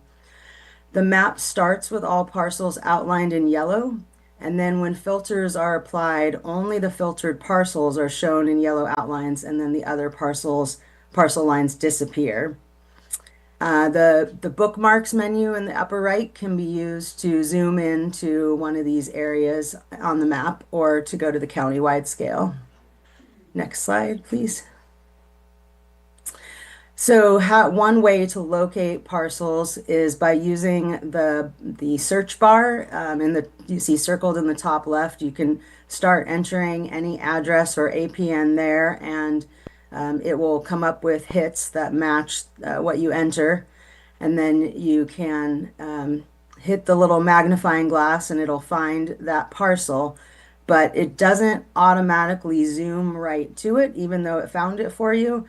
To zoom to it, you have to go up to the third bubble on the right up at the top, which is export, and then drop down that menu and you'll have the option to zoom to that parcel. Next slide, please. So using the filters, this is a key part of this web map, and so it's good to explain here how they work. On the right side along the filter menu, see where the first arrow is pointing, that's the button to toggle the filters on and off. And then some of the filters have a drop down where you can select certain items as well. It's important to note that when more than one filter is used, only the parcels that meet all criteria are shown. And the drop downs will only display the menu items that are available for the parcels on the screen. So if you zoomed in real close and opened one of these drop downs, it might not have all of the selections, and so you'll want to zoom back out so that you see all the selections. And it's important to note that this application has a lot of data, and so it does take an extra few seconds for it to process. Once you set the filter, just give it a minute and then things will start to appear on the screen. And then you can click that arrow in the circle at the bottom at any time to reset all of the filters. Next slide, please. Okay, so selecting parcels. When filters are applied, it affects what parcels are visible, but it doesn't automatically select them. But you can still do a lot with the visible parcels. So to select them, though, you go to that bubble on the left and drop down the menu with the select tool and toggle that select tool on and off to be able to select a group of parcels. And then the data on the selected parcels will appear on the right. And really, getting familiar with this site, just by going in and playing with things, you'll pick it up, I think, pretty quickly if you just don't be afraid to play around with it and open things and see what they do. Next slide, please. So the parcel list is populated on the right there with that second bubble. When you drop down the second bubble, it will show you what parcels are visible on the screen at that time. You have to definitely allow a few seconds, again, for this list to fully populate. So it takes a little bit of a patience since there's just so much data here that it's sifting through. The selected parcels are shown with gold borders in the parcel list. And at the bottom, there's a count that shows you the number of selected parcels and the number of filtered parcels that are visible on the map at the moment. And remember, zooming in or out will affect what parcels are listed here. It will only list the ones that are visible on the map at any given moment. Next slide, please. So the way then to create something useful from this that you can carry forward and get information in an Excel format, you can go to that export bubble up there in the top corner. And again, allow a few extra seconds for it to populate. And you can use the drop-down menu to export the data to a CSV, which is compatible with Excel. And the count at the bottom is going to show you the number of selected parcels and the total number of filtered parcels. And that's what will appear on your Excel export as well. Next slide, please. Oh, that was everything. I'm happy to answer questions. All right. I'm not seeing any as of now. I just wanted to circle back to something I think that, and I don't know if, I wanted to first appreciate what was brought up by Supervisor Sabatier about the verbiage. But I wanted to highlight, I think, and I might have heard you wrong, but when we were talking about tribal trust to support efforts to build more housing, you were saying each project's different when it comes to housing, or each project's different when it comes to just projects in general outside of that? I would say that it's the same thing. It's every project is different and every housing development is slightly different depending on the parcel, the location, and everything else.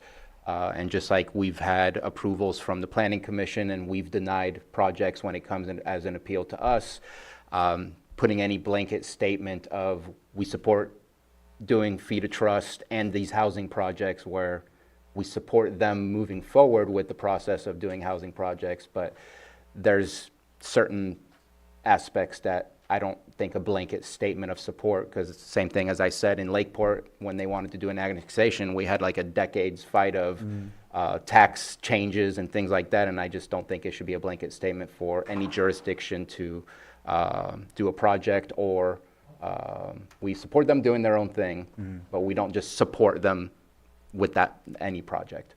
Oh, okay. Yeah, because I was just thinking about the housing.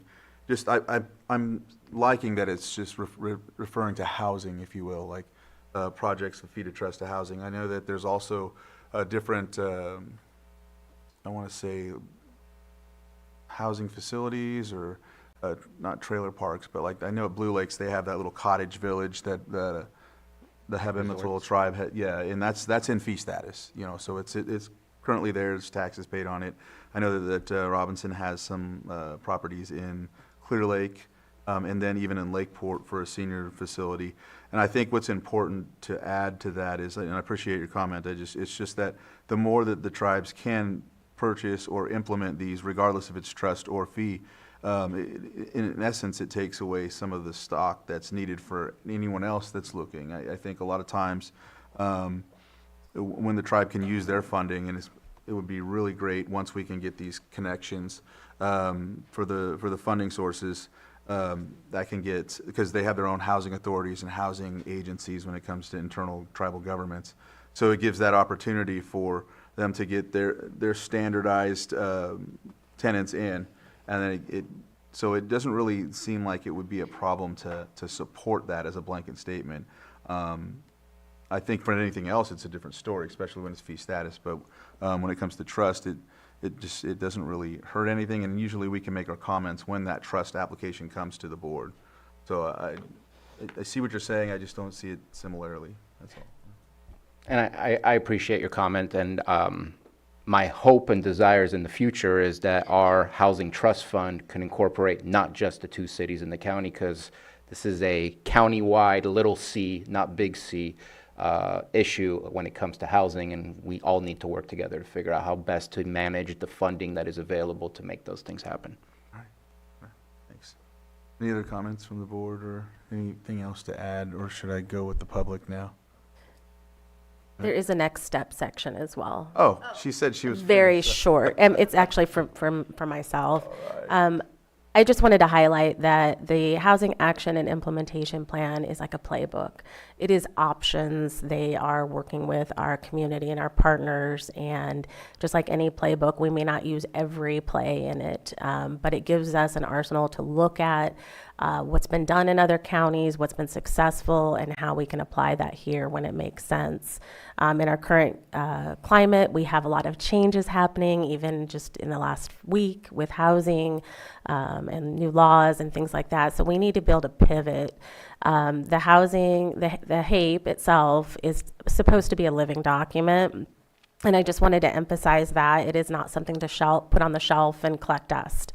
It is something that, as your board would like, we amend as we see opportunities, we pivot and change. I think it's really critical for us to have that approach for housing. And I just wanted to make sure that that was emphasized.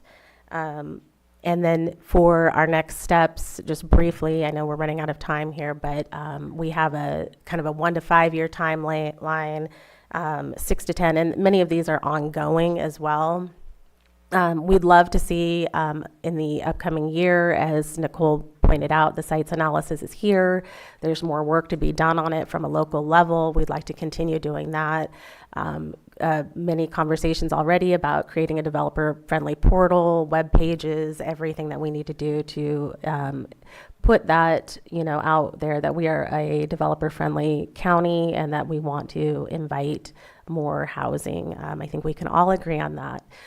And then lastly, we are also looking at a rehabilitation program, because there's such a high need out there with code enforcement out there, and looking at safety and health hazards, as well as simple things like ADA, and that maybe where places like Build and things like that can also step in. And we're just looking overall with our partners in the community so that we can all work together to attain these housing goals. Thank you. All right. And I think one thing I neglected to mention was in the next steps, right before it ended, we have the near-term housing goals, senior housing, workforce housing, all those listed. I really think it's imperative that we either pass or work on passing a rent stabilization ordinance. I know that there's two sides to that, but I know it'll support this. And then also I know the short-term rental. I know that the treasure tax collector is working on that, but there are some things that could really help in that capacity when it comes to those two issues. So, go ahead. I just want to summarize some of my comments because I've made a lot throughout this presentation, but I really want to thank you. I want to thank admin, I want to thank CDD, because this has been a priority for a long time. We have been operating without a plan and without a guide. And like you said, this gives us options. These are opportunities they're potential opportunities. We don't have to do everything in here. But it does bring the jurisdictions together in a cohesive way, and I'm glad that we're going to get to hear from our city manager here, and look forward to hearing from the city of Clear Lake too, because it does need to be collaborative. What we're doing here is developing a guide, bringing partners together, identifying potential leads, because some of these are not going to be led by the county. Some of these will potentially be public-private partnerships. And having a plan is the first step to getting funding and implementation. So here we are. This is the first step. We've been waiting a year, I guess, for this plan, but many years to really get to this point. So I just want to acknowledge that this has been a huge effort to get here. So thank you, everyone, for working on it. I have some goals that I would like to see strengthened in this document. And that is, like we talked about yesterday, is just starting off the bat, like, we need to be climate adaptive. We need to be fire adaptive. We need to have that language in. We need to have that as a priority, because that's our reality moving forward. We need to have insurable communities. And with that, we have to have infrastructure. And with that, we have to have hardened homes, hardened communities We have to take, a very close look at codes and, zone zeros coming out. We know that works. There's a lot of, I think, collaboration that's going to happen between CDD and admin on this.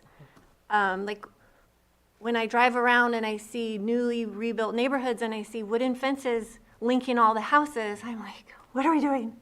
So I really want to take a hard look at what we need to be incorporating in our communities for resiliency. And not just fires, we've got floods, we've got lots of weather, we've got heat and cold events, and we want to make sure that our residents are living in homes that meet the needs for climate events. And we need to make it easy and affordable. Like, if we do all of this and we're not making it easy and affordable, then we're wasting our time. Because as Supervisor Owen mentioned, like, we have people that cannot move forward in homes that they need to build, in homes that they need to retrofit. So I know that those are lofty goals, but here we are right now making our plan. And I think that those are really important goals for us to align to. We have to be able to make this easy and affordable at the end of the day, everything that we do. So thank you. I'm excited for the beginning. I want to hear from the public. I want to get the input. I want to update the draft. I want to keep this as a living document. And I want to start working towards implementation on some of these opportunities that have been identified. Supervisor Sabatier?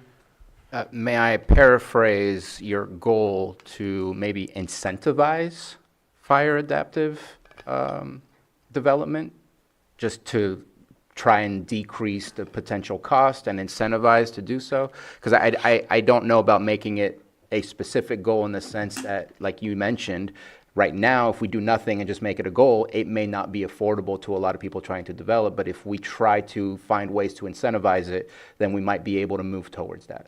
Well, yes, and we're seeing this demonstrated in real time in the home hardening program. So we have NCO out there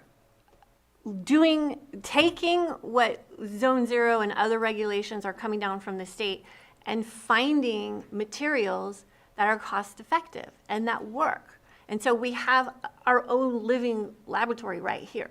So we just need to really dig deep into what's happening here, know that there are options, know that you don't have to have the wood fence come right up to your house, that there's all these other options, and just really start prioritizing that. And I don't know what it looks like. I just think we need to have it as a goal. And if incentivize is the language that you want to use, I'm okay with that. But I just want to make sure that it's in front of us and a goal that we're working towards, so that as we make changes, we're not setting ourselves back and putting our residents and our communities in a worse place. Supervisor Owen? I don't mind seeing the incentives or encouragements. What I don't want to see is government restricting with it. We're putting more regulation and more requirements that are, if we're helping them achieve these goals, that would be amazing, as long as it is not costing the people more money, is what I'm here to try to speak up for those that are struggling to get something built, to get their own house, to get their own place. I just don't want to make it more costly, more difficult for them to achieve this. All right. Any other comments before I open to the public? Good. All right, if there's anyone from the public that would like to comment, please come to the microphone, and we'll give you 3 minutes.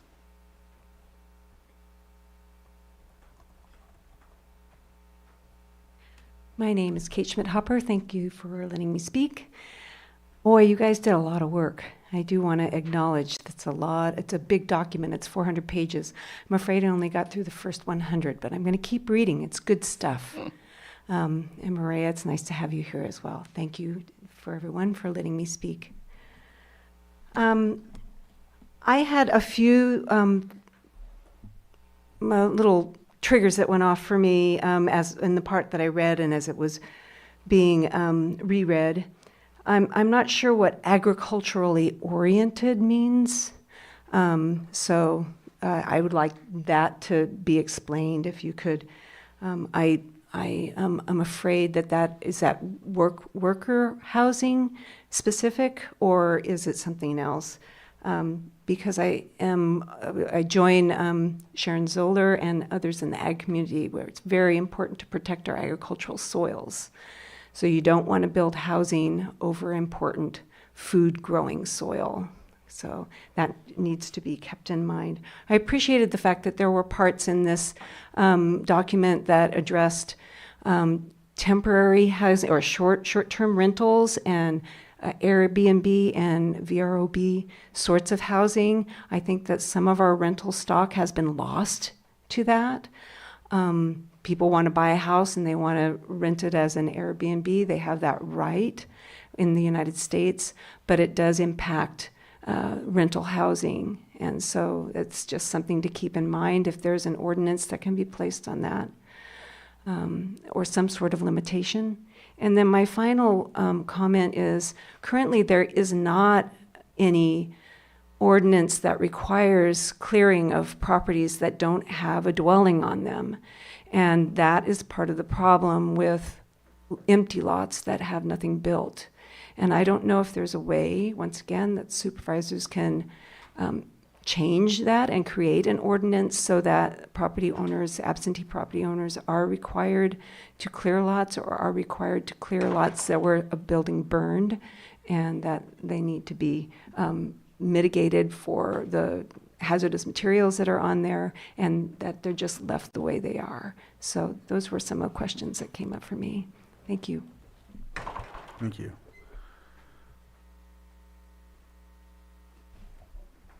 Anyone else from the public?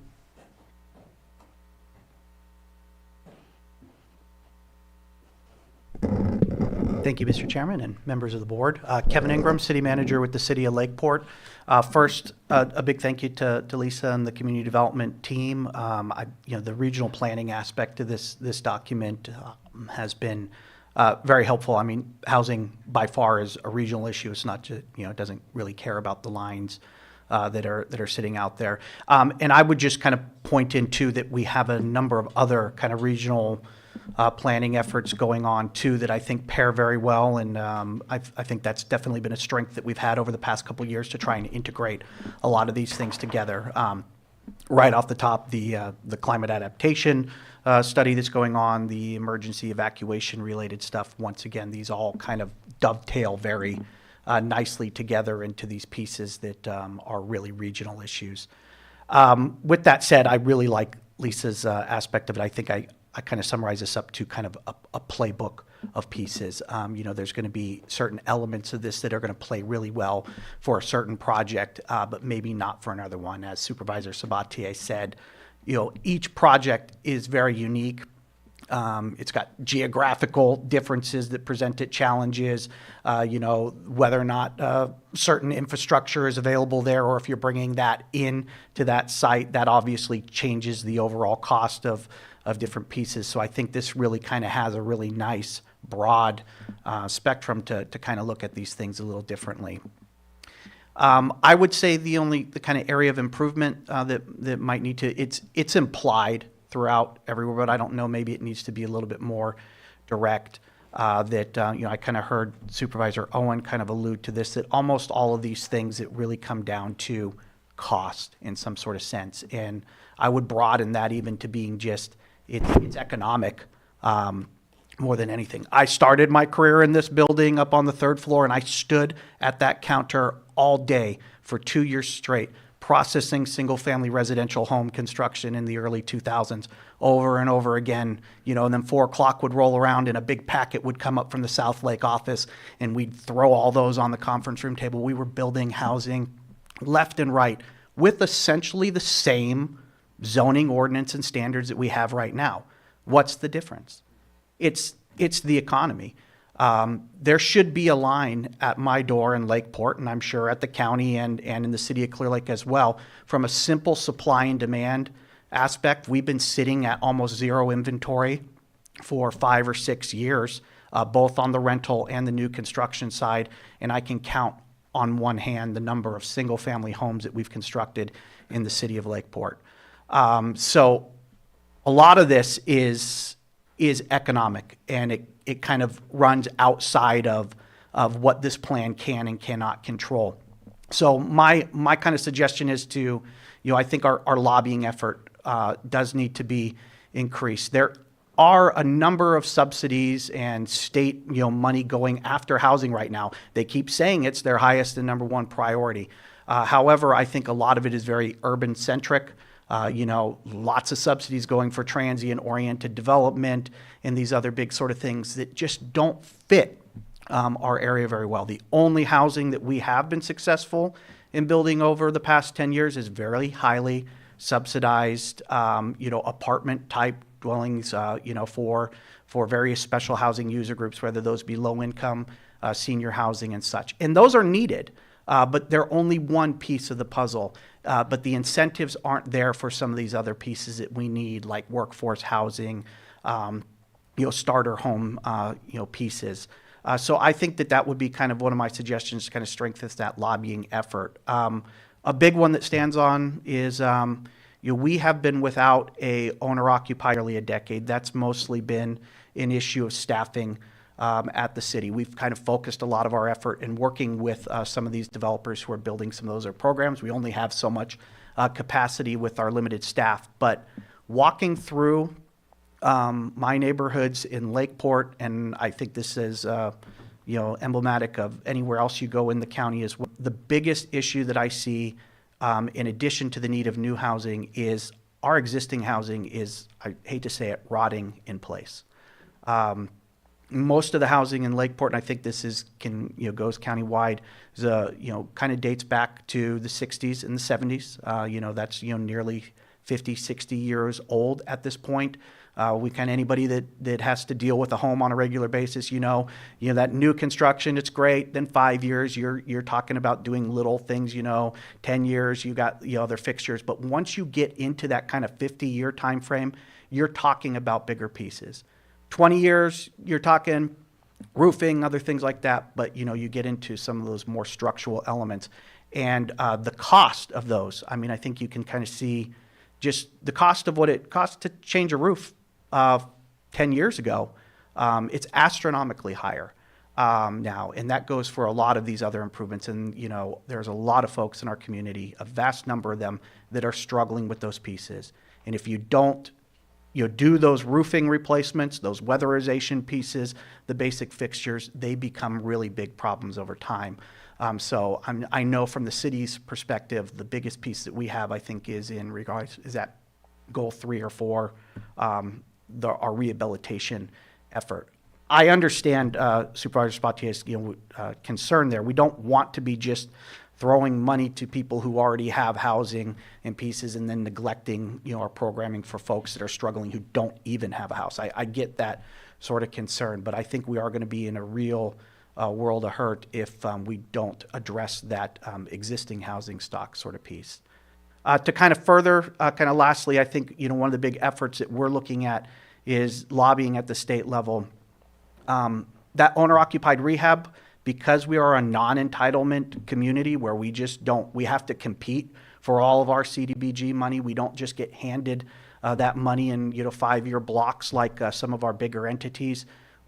We're stuck competing and dealing in the 1,000 paper cuts that we're dealing with all the time. We've been working in the city of Lakeport, and I know it's been a controversial project out there at Westside Park, the Parkside apartments that are being constructed. I have personally been working on that project for 10 years. Whether you like it or you're not, that's just way too long for 60 units. And then you get into the aspect of on the financing side. When you break down the costs, and that's a large project that's being subsidized very heavily, when you break down the cost of that program, it comes out to about $700,000 per unit. It's ridiculous. For 64 units that are quote unquote affordable, it's $700,000 per unit. And I mean, that's, there needs to be something done on that sort of piece. So that's, I kind of would, it's implied throughout the document, and we are doing it. I know the county is doing it with their state and federal lobbyists. We're doing it, through our work at Cal Cities. But I think maybe whether that's in goal 5 on that piece, kind of maybe making that more directly in there, that there needs to be an appreciation at the state level specifically that rural is different, our housing needs are different, that the subsidy stack that kind of prioritizes projects that aren't really hitting our need, and as such, we have a lot of other needs that are going unmet. So I tried to cover a lot of pieces in there. I'm happy to answer any questions, but really, more than anything, appreciative of this. I think, like Lisa said, this is a playbook that we can utilize in a lot of different efforts going forward. Thanks, Kevin. Supervisor Sabatier? Just a brief question about whether or not this needs to pass through your city council, just to hear your thoughts on that. Yeah, no, I was talking with Lisa at the break in regards to that. I think there's an opportunity with this plan and also the work that's going on with the Housing Trust Fund. I know we've just developed some admin guidelines, and I think there's an opportunity to combine those in. We're also doing our own housing need study through some CDBG funding so that we can, which is, it seems a little ridiculous because this is covering a lot of those pieces already, but it's part of the game you have to play. We need to have that local plan as well to be able to compete for other monies as well. But I mean, they tie in really well together. So I do think there's a good opportunity to have this presented, at the council level as well. I think it'll be very well received. Thank you. Okay. All right. Thank you. All right. Any other public comment? Come on up.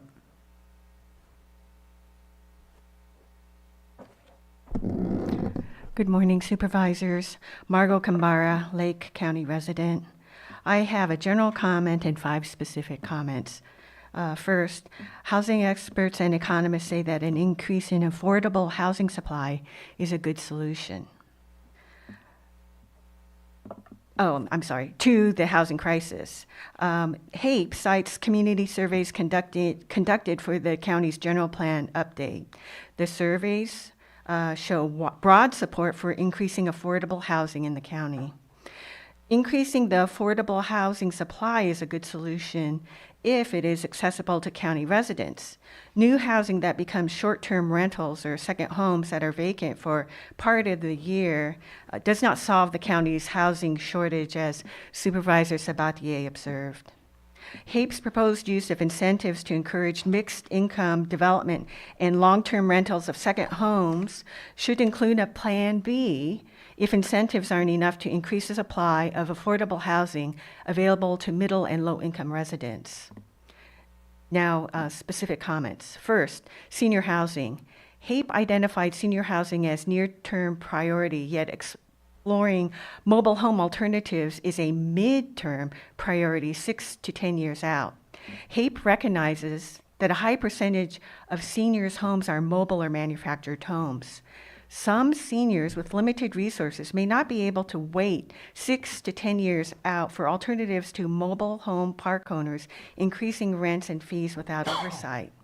Suggestion: move up mobile home solutions in priority to near term to support the senior housing effort.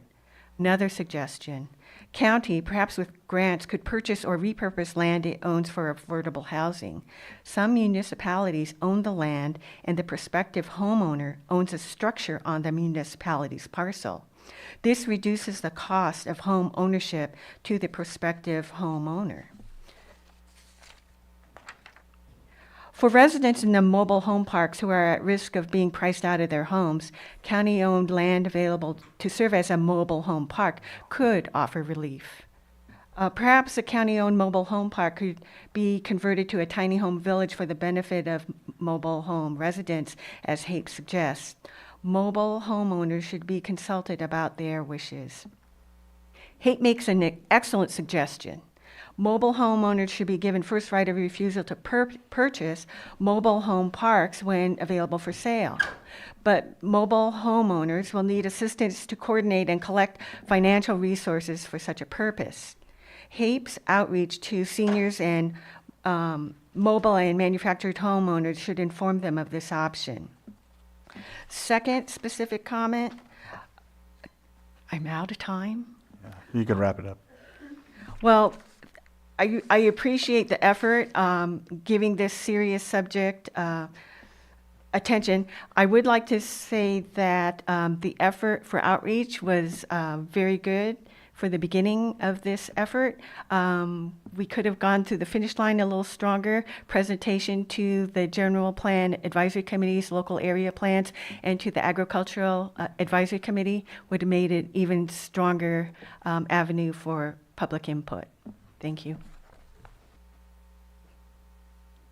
Right? Come on up. Good morning, I'm Tom Slade. This would be more like a point of order. That gentleman that spoke, I was really impressed with him. And he had a lot of important things to say that I certainly didn't know. Made a very good impression on me, and I think he went way over 3 minutes. I don't know if we still have that 3 minutes, but I think that's why we shouldn't have a 3-minute rule. What he said was really important, and I just thought I would bring that up. I don't know if that rule still exists or not, but I think people should have the time to say whatever it is they have to say. Thank you. Thank you. If the city is looking for a city manager, I think he should look for that job. I think I think we just got it started, so make sure that it keeps going from there. All right, any other comments? Would you like to come up and finish if you had more, or? Yes. I think you made We'll keep it to like a minute or so, but I know you had more, and Mr. Slate brought up a good point.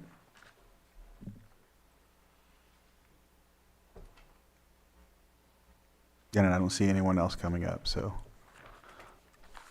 Thank you, Chair. I appreciate your consideration. Continuing, specific comment 2, HAPE sees a need for smaller housing units. Here's a suggestion. Consider co-housing as a potential solution for senior housing, assisted living, or transitional housing. Comment 3, Supervisor Sapatier's reluctance for a blanket, quote, facilitation for a CEQA exemption, end quote, is reasonable. And it's very sound. It could prevent, it could prevent future litigation.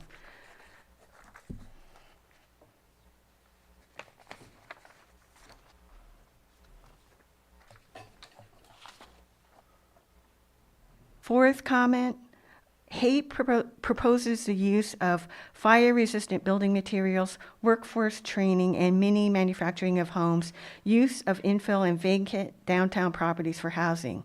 These are promising ideas. Bravo. Fifth comment, outreach. This I touched on before. These are important ideas, important plans that are being presented to you today. It deserves greater community input. And I strongly suggest or recommend that this final draft be presented to other community groups.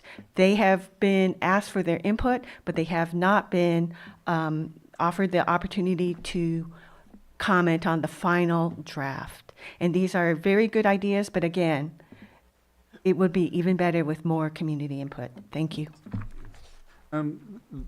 I was reading through because that was one of the concerns that I had brought up, or not brought up, but I thought of, but I seen in the report that there was engagement with GPAC, the general plan, and then also the town councils. And so just wanted to make sure that that was emphasized. I don't know if you can elaborate more on that, but I just wanted to make sure, because I know that there was some emails that I received as well, but I had referred them or deferred them to the document where it showed that layout of the discussions and whatnot. I remember being there. It was like 23 and 24 here and there, so just wanted to highlight that. Did you want to come up and speak? Come on up. Tom Lasik, thank you, Board. Just real quick, I want to echo support for what Supervisor Pyska mentioned about putting goals about climate adaptability and fire adaptability, whether we have it as an incentive or otherwise. I think that truly needs to be emphasized It was also mentioned, we have difficulty getting insurance because, we don't have the infrastructure for that. So I think those things are critical. I personally live in an area where my road's not 4290 compliant, and even though my home is stone, stucco, and steel with, concrete and everything else around it, I couldn't get insurance. They canceled my insurance. It's a real issue. The scenario where the county can make a difference so that when we do development, we take those things into consideration and not repeat the same things that we've seen before, like the fences and the wood. I still see that in the building codes, and it doesn't make sense in this day and age. So I do support emphasizing making houses and the land more fire resilient and making our community more fire adaptable. Thank you. Thank you. All right, any other public comment on Zoom? Come on up. Hello, my name is Derek Fiedler. I'm the program manager for the Build program. Just wanted to say thank you so much to Lisa and the team. I know you've been at this for many years, and this is a wonderful resource, a great start. And I just had a question for clarification. At the very beginning, there was a data point that said 150 houses built per year. I just was seeking clarity if this was actual numbers from previous years or if this is projected. And I'm really curious, what were the actual, how many new homes did we build last year or the year before? Thank you.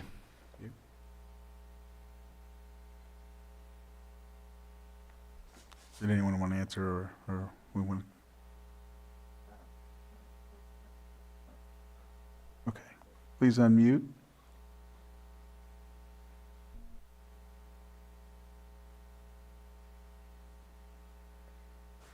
Thank you, Mr. Chair. Good morning. My name is Angela Amaral.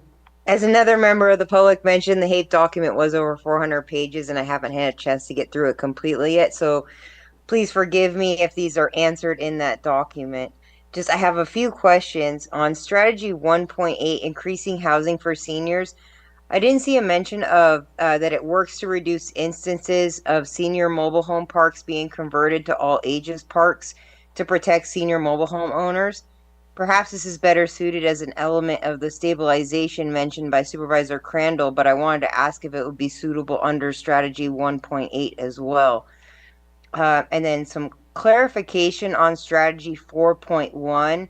It says update mobile home parks or replace them with affordable non-mobile home units for the tenants. My question is, would the mobile home owners become the owners of the replacement non-mobile home units, or would they be paid fair market value for their current mobile homes?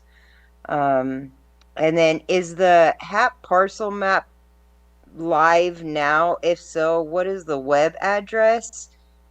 And my last thing would be, I would like to offer, support from the MACs.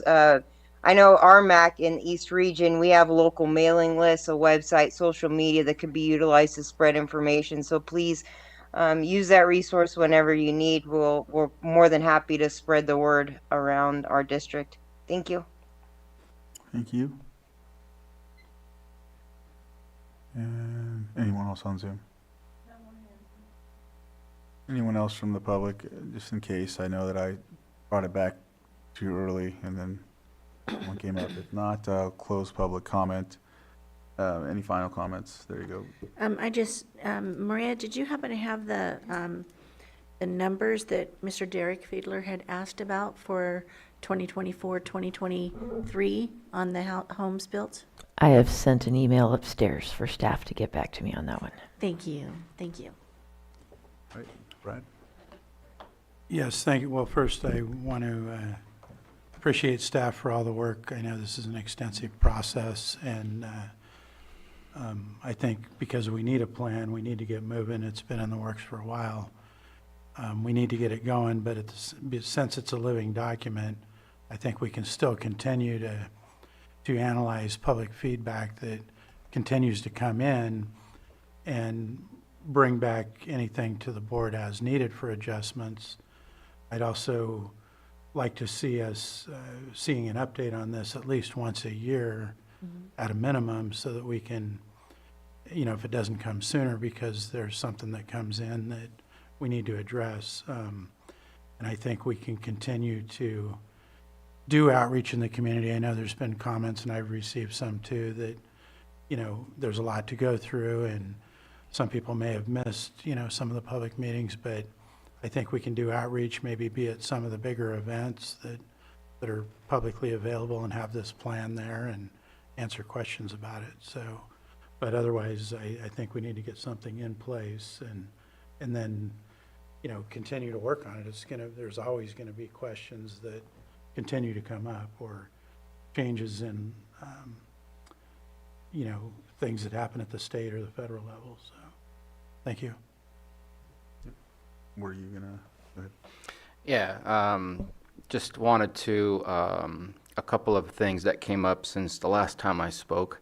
It'd be nice to get a definitions section to help define specific things. Like I had a question about small lots.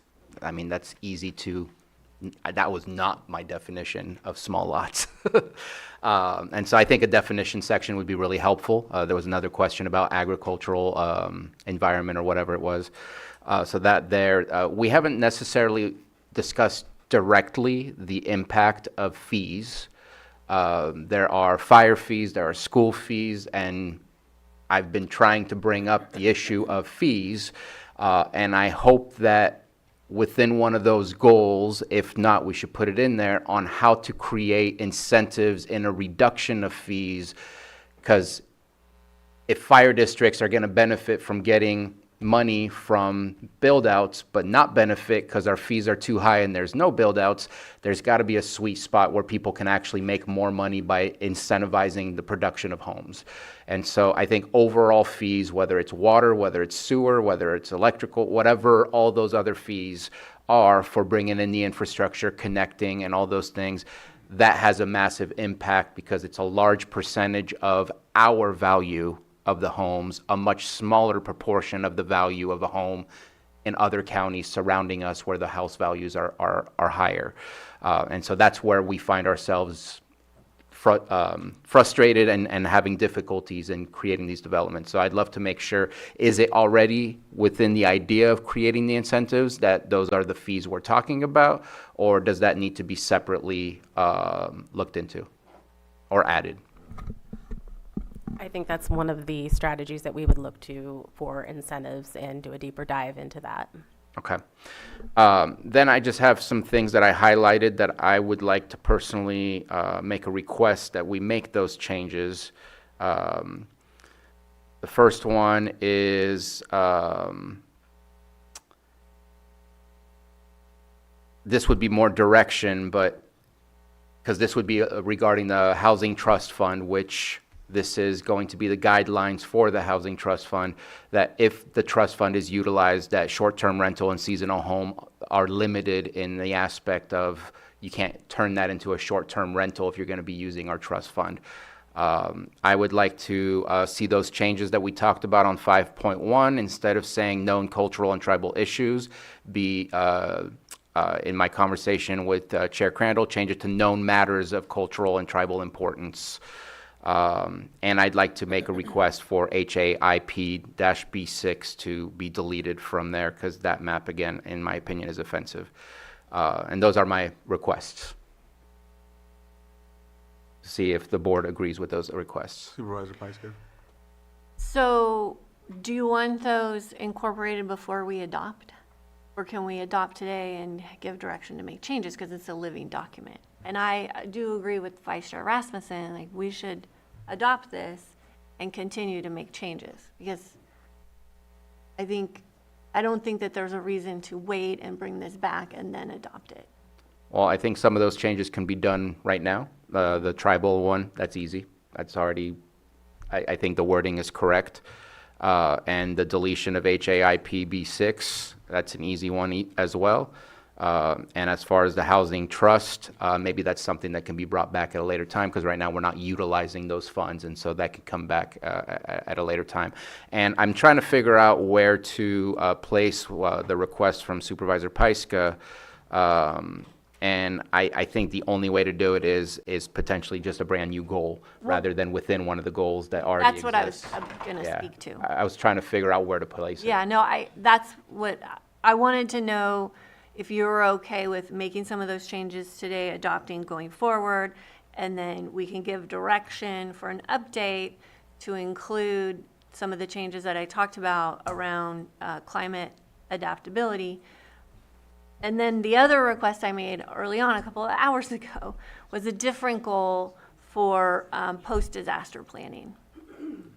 And that's going to take time, so we don't have to do that today. Go ahead, Susan. Obviously. Thank you, Chair. Today, what I would recommend, so we can just add some of the changes, bring it back next Tuesday. As much as I'd love to go forward, I'd feel a little bit more comfortable, because this wasn't listed as an action item, that we bring it back next Tuesday. We'll put it on consent, and we'll lose only a week, so. Okay, but is there direction to go forward with these other goals that I've brought? I'm good with it too, especially if the wording is incentivizing and not just mandating or Yes. whatever the case might be. Yeah, it's totally fine. And then, And also the post-disaster planning. I think we need to have that as a goal, and that is going to take some time. all right, so everyone's good with these changes? Mhm. And I these am. adjustments, and then the last one, the ones that Supervisor Sabatier brought up, those would be included, or you said that those could be implemented in a future date, is what you said, or? Well, if we're Make bringing the it back changes and bring it back Tuesday and put it on Okay, consent. there we go, all right. You said HIP B6 table, household size? Let me double check. HAIP-B6, that's a figure, HAIP-B6. Okay. Just quickly, Mr. Chair, Go ahead. did we also have consensus to have this come back at least once a year? Oh, yes. Yeah. Okay. Yeah. Yes. Yeah, I agree. All right, if that's it, then we just need action, and do you want to help us with the action for that? We don't have action because we're bringing it back next week. No? The item was noticed today as a presentation only. It was not noticed as an action item. You can certainly give. It recommended says action action, on the, yeah. on the Does memo. it? Yeah. Yeah. It says adopt or approve. Says adopt the implementation. Okay, then if it is presented as an action item, you can certainly adopt today with the amendments that you have agreed on, or you can direct staff to make the changes and have them bring it back. It looks like that's what we're going to do. That's what we did. We'll direct them to give changes, and we'll do it at the next meeting, right? Everyone's okay? Yeah. All right. Thank you very much for all the hard work on this and for the presentation. And we will look for this to come in the near future. And then we will take a 5-minute break and come back for our 4.3. All right. Good job, thank you. So it's really weird that this is resource designation. Then when I look further.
All right, welcome back. We are going to move on to our, whoa, 1 second, let me get my Granicus pulled up, because, there we go, or I legislate. Come on. All right. Our 4.3 addendum, consideration of an update on the Cobb Area Road Rehabilitation Project, 2024 Pavement Rehabilitation Project, and possible direction to staff to modify the agreement between the County of Lake and Argonaut Constructors for the 2024 Pavement Rehabilitation Project to include asphalt paving for roads previously planned to be double chip sealed at an estimated additional cost of $1,100,000. Interim Public Works Director Lars Ewing. All right. Good morning. Lars Ewing, Interim Public Works Director. First off, I appreciate the addition of this item on the agenda.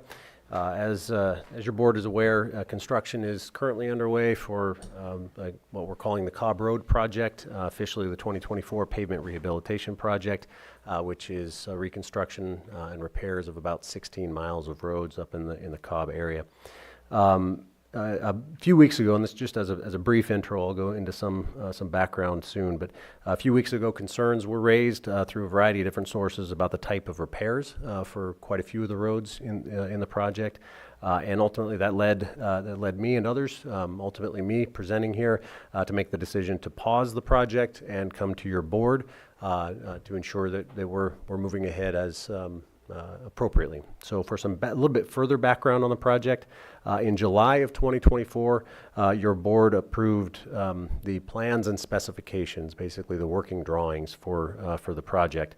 It had an estimate of about $8.9 million, and it was funded through SB1, which I believe your board is familiar with SB1. In January of 2025, so about 6 months later, the Public Works Department put the project out to bid. And 3 months later, in April of this year, your board awarded the construction contract to Argonaut. And then in June, early June, construction started. So that at that point, work was progressing, and to be quite honest, the work had progressed up until there were some concerns. Before I talk about the concerns, I think it's important to take a moment to just talk about the two general road repair methods that are included in this project. First, the roads themselves are the majority of them are local, what are classified as local roads. There are some minor collectors, specifically Sulphur Creek, Harrington Flat, Hoburg, and Summit, but the majority of the roads are local roads. The repair methods that are proposed are two general differences. One is pulverizing or grinding up the existing road, reshaping it, compacting it, and placing asphalt on top, either 2.5 inches or 3 inches of asphalt, or grinding, reshaping, compacting, and placing a chip seal on top, specifically a double chip seal. So we're talking about gravel and oil mix. So the combination of those two were all the local roads either received asphalt or double chip seal, and that's really where the issue came about, is the concern of the double chip seal. At that point, I paused the contract after the first layer of chips were placed so that we could reevaluate. And I want to pause now to just take a moment to talk about the design. Nichols Consulting Engineers, who I believe is on Zoom, they were the design engineer for the project. They prepared the plans in consultation with Public Works staff, and they are renowned pavement design experts. Their goal in their pavement design report that was attached to the board memo, the goal was to provide a well-performing, smooth-riding pavements in a cost-effective manner within the desired budget of the county. Now, I'm not privy to the communications that occurred between former Public Works staff and NCE, but ultimately those communications resulted in the plans that were prepared and put out to bid. NCE is on Zoom. They're available to answer any questions. I was not planning on having them present, but if you have more technical design questions, they're certainly available. Also to talk about the actual construction, Argonaut construction, they are building the project per plan. This is not an issue with construction quality. It's being inspected by a third party, and from a construction quality perspective, they are building the project per plan. So the issue is more about the selection of road repair, specifically the double chip seal on some of these roads. The concerns led me to talk to road maintenance staff. Your road superintendent is here, Jim Hale. He expressed the same concerns about the placement of chip seal over just specifically considering the nature of these roads. And I want to pause for a second just to talk about chip seal in general. Your board may be familiar with that term. Your road crew performs chip seals on roads just about every year. They're preparing roads right now in other areas of the county to place chip seals. The difference there is that their chip seals, that's a surface treatment on existing paved surfaces. They are doing some minor repairs, localized repairs, in some cases placing a leveling course to improve the ride surface, and then placing a chip seal as a pavement preservation goal. Quite a bit different than grinding up a road, reshaping it, and then placing gravel directly on that reshaped road. And so the only reason I bring that up is that people will hear chip seal, and there are many different applications of chip seal. In this case, it is quite a bit different than what your road crew typically puts down. So after the discussions with the road crew and my own evaluation, it's my recommendation that we make a change to the contract to put asphalt down. Now, when I say put asphalt down, I mean the roads that have been pulverized, ground up, and we had put a single layer of chips on them. My recommendation is to change the contract and put asphalt.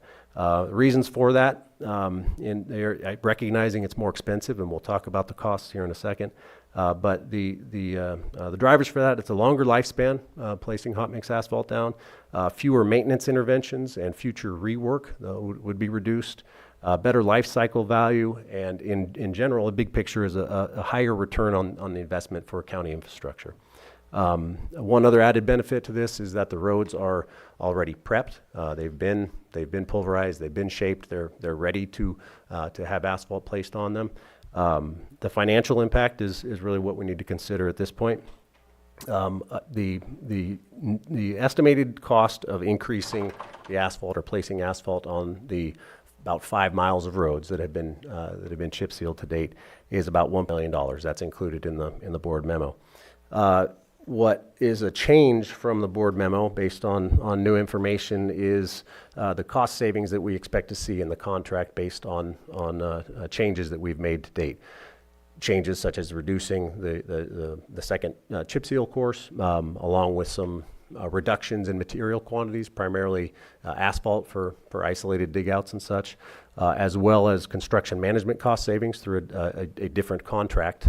But given how quickly Argonaut constructed the road, there's significant cost savings on the construction management side of things, because they're out there on essentially a time and materials basis, and so the less time they're there, there is anticipated to be quite a significant cost savings there. So the estimated cost savings is $700,000, which results in a net increase by placing asphalt of $700,000.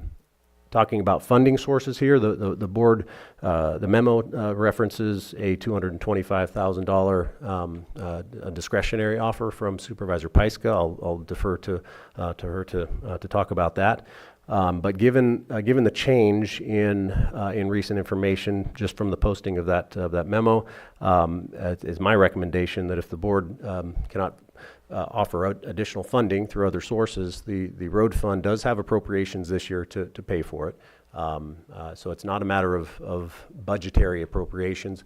The issue is simply any money we spend there is money that can't be spent elsewhere on other roads around the county. So I want to, for a moment, just talk about both past and future work. I know we're here to talk about this one project, but I think it's important to consider work that has been done in recent years and what is proposed in future years. Over the last couple of years, and I'm specifically talking about road crew chip seal work. In 2022, about 16 miles of work was done in District 3, which was unincorporated Clear Lake and Clear Lake Oaks area.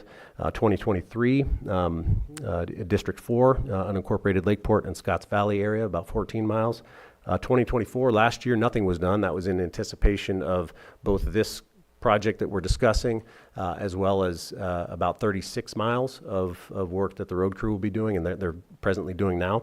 And so that brings us to now in District 1, District 5, in the Kelseyville and Lower Lake areas, 36 miles. So I'll note the increase in mileage. And I credit Jim Hale and his foreman and his road crew that they're doing a lot more than was done about a decade ago when I was in Public Works. It's a testament to their capabilities, but also their recognition and your board's recognition of the value in this and investing in as I understand it, a much better chip spreading machine.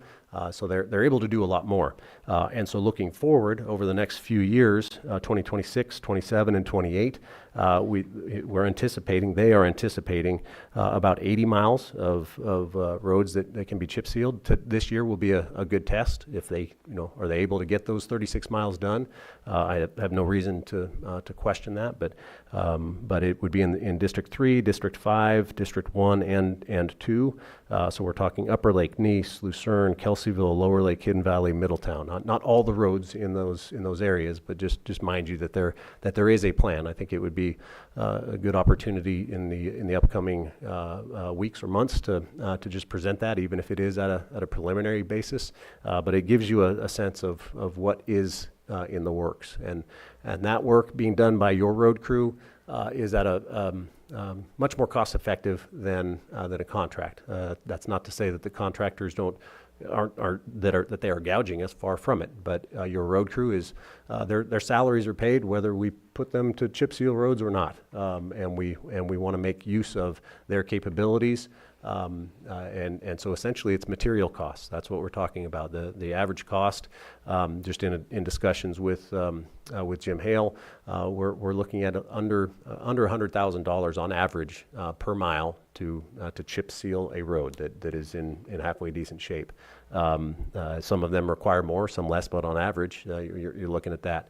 Compare that to the contract cost up in Cobb, it's over $300,000 a mile. Now, recognizing that's in the contract, that was a mix of both asphalt and chip seal roads, but still, I would argue that it's likely about half the cost, if not less than that, for the road crew to do the work.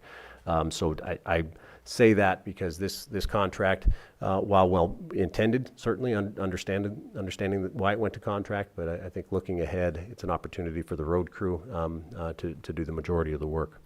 Looking at the next steps, really the next steps that are suggested if we have $700,000 net, if we are able to identify the funding for this project, I would recommend that we provide a change order to Argonaut Constructors to add asphalt to those roads that were chip sealed, and that would come back to your board in the next week or two. We've been in preliminary discussions with Argonaut through our construction management firm.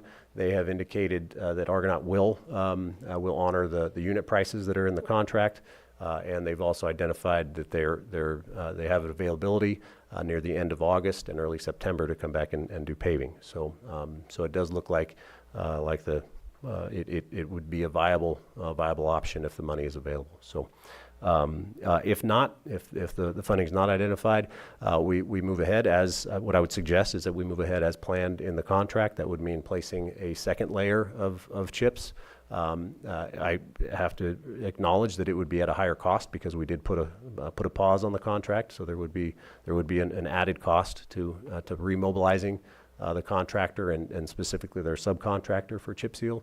But that would be the option if the funding is not identified. So I'll end it there and happy to answer any questions. Again, NCE Consulting Engineers is available on Zoom. We also have in the board chambers Road Superintendent Jim Hale and also Alicia Ayala for finance and admin if there are any detailed financial questions. But hopefully we don't get there because I don't think she brought down her whole book. But I'll end it there and happy to answer any questions. I'll pause to see if Susan had anything to add here. Not at this time. No? Okay. Right, go ahead, Supervisor Price. Mm-hmm. Well, interim director, thank you for acting on this so quickly. I know you've got a lot on your plate, and this has all been moving really fast. And so you and your staff have been really agile with this and working hard to make sure that we find the right solution. And I also really want to recognize the members of the public who live on these streets who really immediately noticed that there was an issue here. We had a long discussion at the Cauberry Council, and you came to that, Lars, and we really heard a lot from the people. The intention of this project was to rehabilitate these roads, and identifying this, we're in a tricky spot because we don't have the last two directors who worked on these plans. And at some point, it seems that there were decisions made along the way to stretch the dollar further. Unfortunately, we're in a place where these roads are very steep, very narrow in some places. And this year we got 80 inches of rain and a lot of snow. So these roads probably get abused in ways that other roads throughout the county don't. And I know all the people sitting in here are nodding their heads. And so if we're looking at these road projects as rehabilitation projects and reconstruction projects, we want them to last. And we're investing these dollars right now. We want to do this right, and we don't want to have to come back to these roads for 10 or 15 years. We want to make sure when we're putting these plans together for the future, and I don't know if the engineers online can speak to this, but what if we're talking about developing plans economically, what about the lifespan of these roads? And is that considered with the weather, the snow plows, the buses, the garbage trucks, the slope, all these other considerations that happen in this area of the county that likely don't happen in other areas of the county? So, you know, all this to say is, I think we need to make a change. We need to make sure that we're doing this in a way that, you know, our investment is going to be solid for the next decade plus, hopefully. I'm obviously willing to put forth that discretionary money, so that makes this ask below $500,000. So that's considerably better than it was when we first started talking about it. But this really is an adjustment that we need to make. You know, this is an area primarily that burned in the fire. There's a lot of trauma associated with that and with the people that live in these neighborhoods that put everything into rebuilding. And so when we have these conversations, you can feel that trauma. We also, it's been 10 years because there's been significant infrastructure updates that had to happen. There were the water lines that had to be installed and the fire hydrants. And that's what's taken so long to get these roads on the plan. Now, there are some neighborhoods that are still waiting for that infrastructure, so they're not on the plan yet. And then there are some roads that are about to get their infrastructure. So when we talk about the miles for asphalt and chip seal, particularly the neighborhood of Entrance Drive, is that going to remain chip seal because we know the water company is working towards installing that infrastructure in the next couple of years?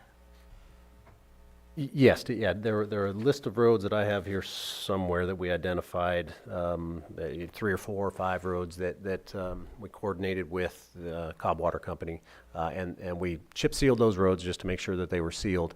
It doesn't make sense to go up and repave them, so that those would be excluded from paving just for we don't want to go back in and cut them. That doesn't mean that there couldn't be future work done up there, but those would be excluded, yes. Yeah. And we had to take a hard look at stopping this project, you did, and delete roads off this project too, correct? Correct, yeah. There were about 3 or 4 roads that were either one road taken off entirely, a few others that were reduced in length because after the project went out to bid, it was recognized that there were road repairs that had previously been done. I believe, I'm not going to say how or when it was done. It was after the Valley Fire. But the roads had been repaired, so those were deleted from the contract. That leads to some of those cost savings in the contract that I referenced earlier. Okay. But again, going back to the public safety piece of this is, these roads are steep, and we have standards for, we have county standards. CAL FIRE has standards to make sure that fire engines and the ambulances can get up. We have the school buses that travel on these roads. So there's a lot of conditions that we need to consider, or other users that we need to consider. So I don't know if the engineers kind of want to speak to some of these things that I've brought up, but ultimately I think this board needs to make a choice of, when we do these rehabilitation projects, are we really going to invest these dollars for the long haul to make sure that we don't have to come back and fix this in a year or two or every year after the snowplow comes and scrapes off the top layer. So, I think this is a conversation that we need to have, and we've got a road plan going forward. Obviously, we're going to have a new director at some point. And so we really need to be intentional on how we do this work going forward. Okay. Before I ask NCE to talk, I have had conversations with NCE, and as I mentioned, they are probably world-renowned pavement design experts. So the chip seal, better to hear from them, but certainly it was not a deficient selection, is what I would offer. Less than that, it's more about the long-term return on investment. How frequently will our road crews have to be up there with a chip seal? How long does it last? And that's a tough question for NCE to answer. I will just suggest that on average, an asphalt road of 2.5 inches, comparing apples to apples, an asphalt road of 2.5 inches with in comparison to a chip seal, probably double the lifespan. And we talk about what is proposed and was going to be built was a double chip seal. For whatever reason, the contract specifications, I don't believe, I think it was a 3/8 inch followed by a 3-inch chip, but it did not include a topping fog seal. Minor issue, but it that's a little bit different than what our road crew does. So anyways, I will pause there just because it's much more valuable to hear from either James or Andre from NCE. So I'll offer it over to them to add any comments here. Sure, I'll start. Thanks for the opportunity to talk about this. I'd like to just back up, if I may, for a minute and talk about the big picture of what we were asked to do when we started working with the county. And NCE's been working with the county on various projects for probably the last 10 or 15 years. The county, as you know, the roads in that area are pretty decimated. They're in quite poor shape. And we went and looked at them, and we did survey investigations. We did physical coring and looked at the soils and the materials they were comprised of. And we needed to make some decisions. And we had constraints. We had a budget limit that we needed to try to hit when we were developing these recommendations. And so if, based on what Lars is saying, for example, the vast majority of the roads are surfaced with 2.5 to 3 inches of asphalt on top of a pulverized material. And the point of the pulverization was to create a solid working platform to pave on, which is one thing the streets did not have. And so we thought that made a lot of sense in working with the previous director to do that. What could have been done with the budget theoretically is, maybe we put a thinner layer across all the roads. And ultimately our concern about that was, if you do that, then you end up potentially in a situation similar to where you are now, where your roads fail much quicker. And so the idea there was to put 2.5, 3 inches down, which, as Lars would said, would give a nice long life to the roads that were there. And most of the roads that we replaced with 2.5 to 3 inches had a current thickness of maybe an inch, inch and a half, some at 2 inches, some a little thicker here and there. Um, and so those roads were built to last. There's no doubt about that. The only roads that were used for chip seals, to my recollection, were what we would consider to be very low traffic, low speed type roads. And that's not to say that if we had more budget, we wouldn't have put hot mix down. Decisions needed to be made as far as what was practical within the budget. You know, the roads that were replaced with chip seals, by and large, had, you know, 1.25 inch, 3/4 of an inch of asphalt. Is that any better than a double chip seal, which is going down at an inch thick? You know, shy of going out and actually testing it, you know, comparing it, it's unknowable, but I would say it's probably comparable. But what we were trying to do in the big picture of the project was replace, wherever possible, thin county roads, typically less than an inch, inch and a half thick, with fairly stout sections wherever we could on the more collector, high traffic routes, things like that. And then we did it as much as we could to the budget. And then where the roads were deemed lesser traffic, lower speeds, we filled those in, so to speak, with the double chip, which is a double chip on top of aggregate base, is a very common, it's called bituminous surface treatment. It's very common treatment used in rural agencies around the western United States. And, you know, it's designed to flex, it's designed to tolerate movement. Is it ideal perhaps under a snowplow? Depends on how the driver driver drives. But you know, once it gets, what you're looking at now with the first lift, after you put the second lift, it gets traffic down, smoothed out a bit. If you do fog seal it, as Lars talked about, it would help lock it down even further. But it may not be exactly what the residents want, but given the constraints we had, that's what we decided to do, and with the county's blessing. So, Andre, I don't know if you want to add to that, or Just that, as Lars mentioned, that, you know, a lot of the county roads are chip sealed.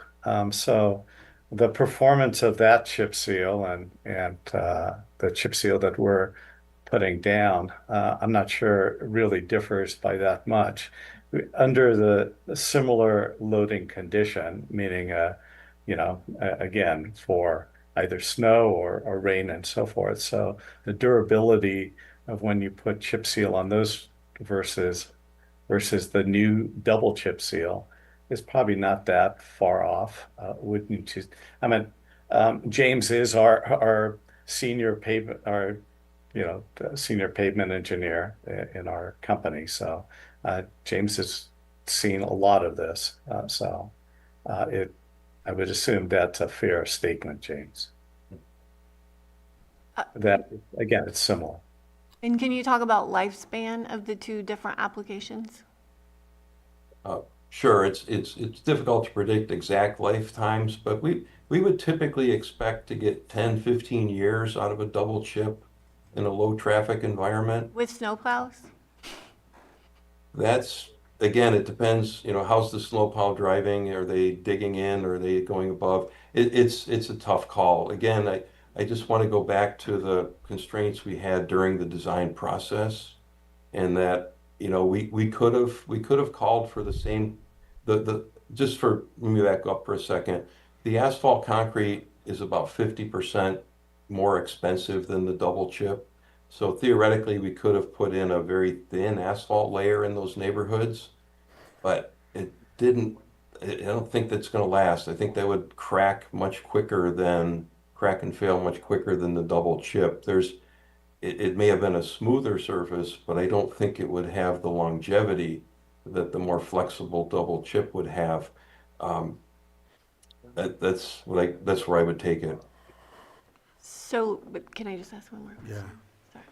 So just following up then, if we were to make this change order and have asphalt, is that over what's already happened? Is that going to be stronger, last longer, be able to withstand the weather and the elements? And a lot of these roads are very steep, so that definitely is an element. We have steep roads and snow plows every winter. Well, actually, ironically, putting the asphalt on top of that chip seal should perform quite well. I think, as Lance was saying, you have a flexible material at the bottom that's bending under the truckloads. You have a new asphalt surface, and I think you wouldn't have to worry about the snowplow issues. So, Thank you. Vice Chair? Yes, thank you. So it sounds like we're potentially down to about 475,000. That's if we used discretionary funds out of the budget. So first I wanted to confirm that money all the way up to the 700,000 is already in the Public Works budget. It is. We don't have to go pull from another fund somewhere. Right, correct, yeah, the both appropriations and funding from SB1 are there. The current budget, 25-26, includes enough capital appropriations for this project to pay for this, and if not, then we do have funding in the services and supplies budget for essentially unanticipated occurrences like this, so. And then, so with diverting that money, I was just hoping to get a little more information about how that's going to potentially affect other projects in the rest of the county for at least the rest of this budget year. Well, I'm not going to ask Jim or Alicia to come up and say what we want to do because that's a challenge. My hunch is, based on the information that I have, that it's not going to change anything that we have planned for 26 or 27 or even 2025. I would welcome Jim or Alicia to come up and correct me, but the unanticipated occurrences funding that we have in the budget would address issues like this. So yeah, to answer it, I don't anticipate any changes as a result of this. Okay, and then more of a comment here. I'm not a road expert, but the double chip seals that I've seen that have been effective and lasted had pavement underneath the double chip seal. Whether it was, for example, I've seen them where it's been ground up and then a thin layer of asphalt added before the double chip seal.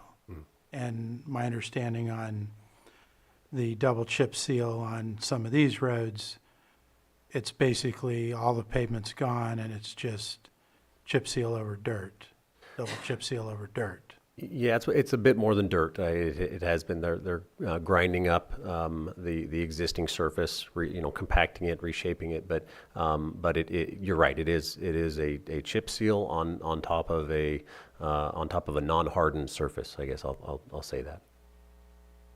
Okay, and I think my other questions were already covered. Supervisor Owen? Yes, I have a question about the concrete in the earthquake areas with the movement up there, with the geothermal activity that's in that area. There's not the forgiveness or the flexing, to my knowledge, in the concrete. Would it possibly create more cracking than doing the double chip seal?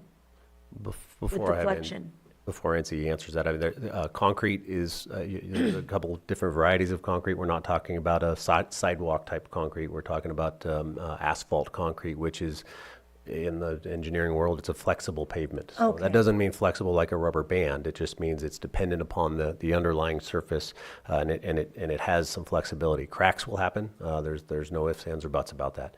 But in comparison to a quote-unquote concrete, sidewalk. That's what where I'm there's thinking of. No, that's a rigid pavement. That is not what would be what we're proposing. This would be asphalt that generally bends and flexes. Okay, thank you. Supervisor Sabatier? Probably be best if I didn't talk, but I need to say something. We failed. The process was correct. We had plans made available to us. We approved these plans. 2 directors have gone through these plans and continued to push forward with these plans. And now we're saying something went wrong. And I'm glad that we mentioned that Argonaut is not messing anything up. They are doing exactly as specification. I appreciate that because I heard and saw comments that said otherwise. So we are not giving them more money when they messed up. That is not the case. I'm between a rock and a hard place, but I do have to say we failed at one point as this board by approving today what we're doing when we've already approved what was already happening in the first place. And we need to do a better job of either understanding what we're approving or making sure that we review what we're approving, because every plan that is submitted to us is not submitted to us directly. It is very indirect. I have gone to the clerk of the board. I have approached you, Mr. Ewing, Director Ewing, in order to find those plans, in order to flip through them and go, because they're large pieces of papers, they're large amounts of material, and it's not an easy attachment that we can put in there. But the fact of the matter is, this should have been known. Pulverize was in there, pulverize and chip seal, and pulverize and asphalt. It is not a full surprise other than if you didn't know. I'm also going to be rude, but this is a little bit of a spectacle to invite NCE, to have the whole leadership of, this is a simple conversation of we messed up, we asked for the wrong thing, we're asking to fix it.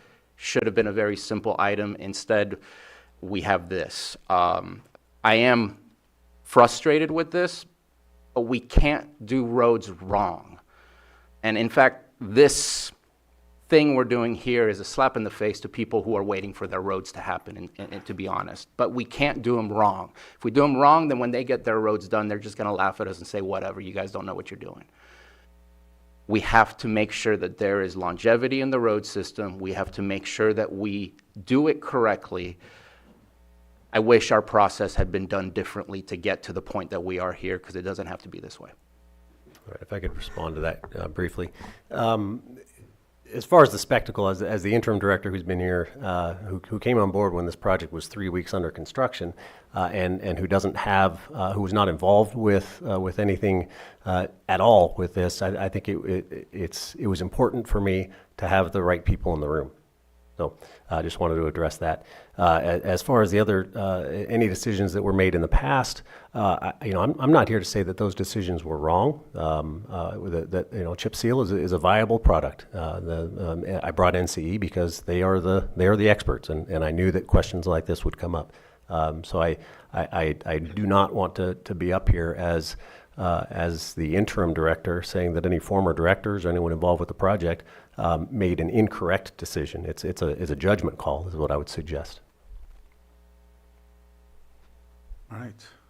Any other comments? Did we want to have any staff come up, or they Nope. just want to answer when they? Okay, so I'll open it up for public comment.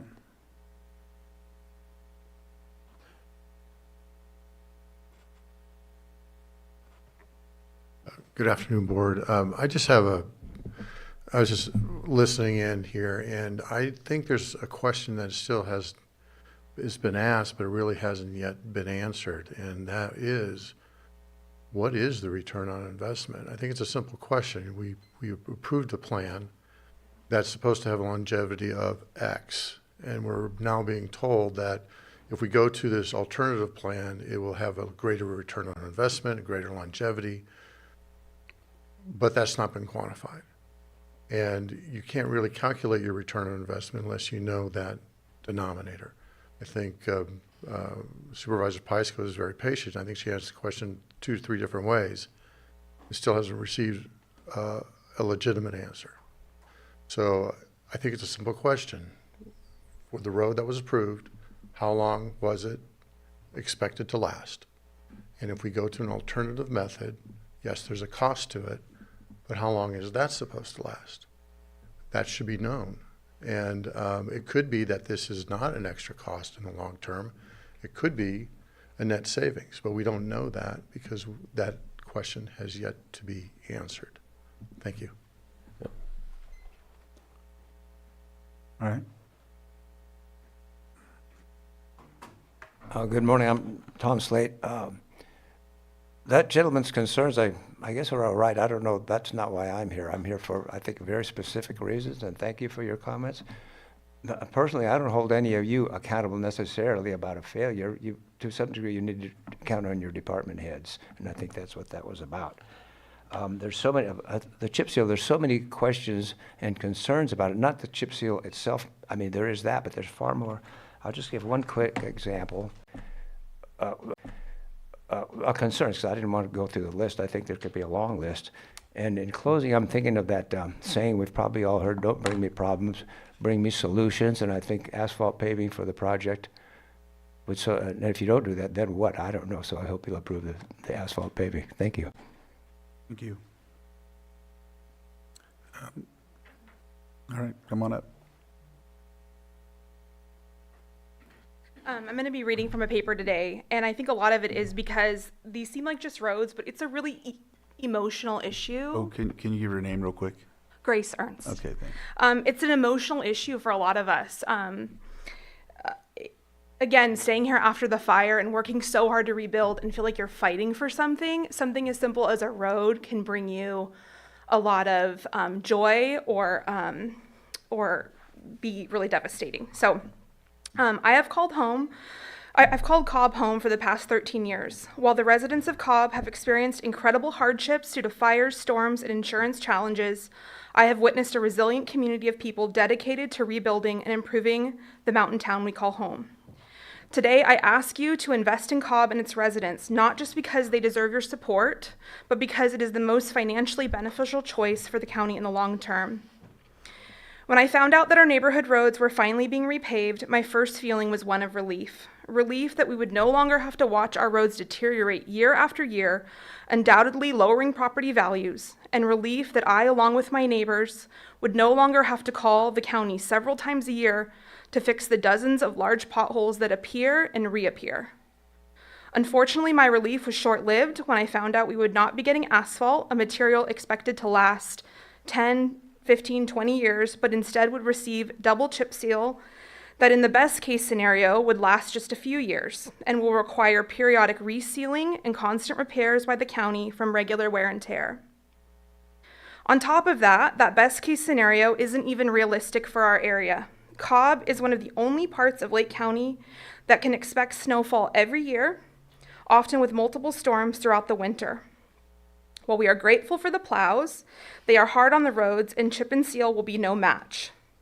Additionally, the rebuilding efforts continue on Cobb, leading to large construction vehicles and equipment traffic that will contribute to an accelerated breakdown of the chip seal material. Last week, the first coat of chip seal was applied to our roads. It has already developed potholes, areas of exposed dirt, and erosion on the perimeter, and that's with good weather and just a few cars driving by. It is troubling to think about how the deterioration will progress and accelerate once we begin to get rain and snow. I can appreciate that Lake County is not working with the same budget as some of our neighboring counties and needs to spend every dollar wisely. That is why I ask that you approve the amended plan to lay asphalt paving instead of chip seal. While the initial investment may be higher, in the long run, the county will save future funds on repairs, resealing or repaving, and allow maintenance staff to prioritize other needs in the county. I love Cobb and want to live here for many more years. Please amend this project so we can have quality, long-lasting infrastructure that will ultimately improve property values and save the county money. Thank you for your consideration. Come on up. Did you want Hi there, my name is Jake Strickler. I'm a Cobb resident and local engineer, and I'm just here to support any changes to help rehab the roads from a double chip seal to a paved section. a lot of these items have already been touched on by Mr. Ewing and CE. Reduce maintenance costs, provide a better material. And I think one issue that came up for a lot of folks was going from seeing a paved road outside to a gravel type surface. And I think not knowing the structural aspects of things, that might have caused a lot of concern for folks. The other recommendation I would have is, I know there's a lot of areas planned for future road rehabilitation projects.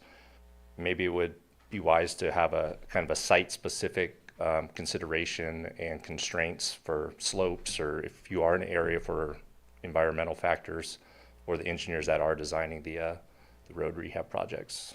Thank you.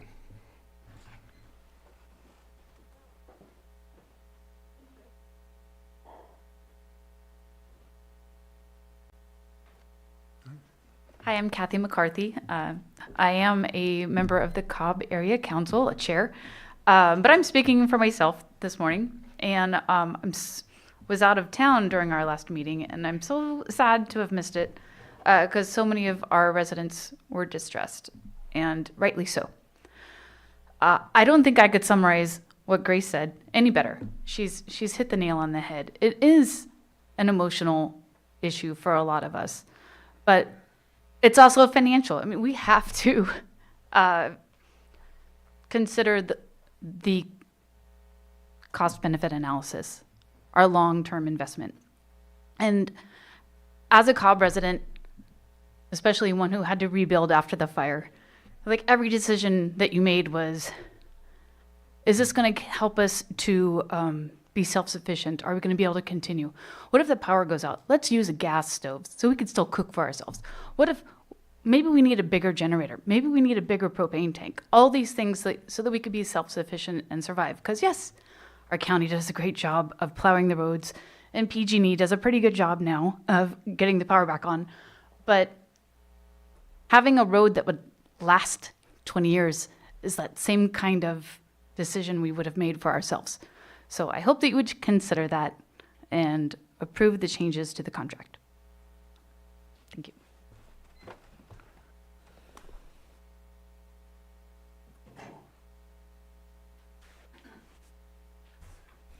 My name is Alexis Johnson. I live in Cobb. I live on the corner of Elliott and Lassen. That's where they put the first layer of chip seal down.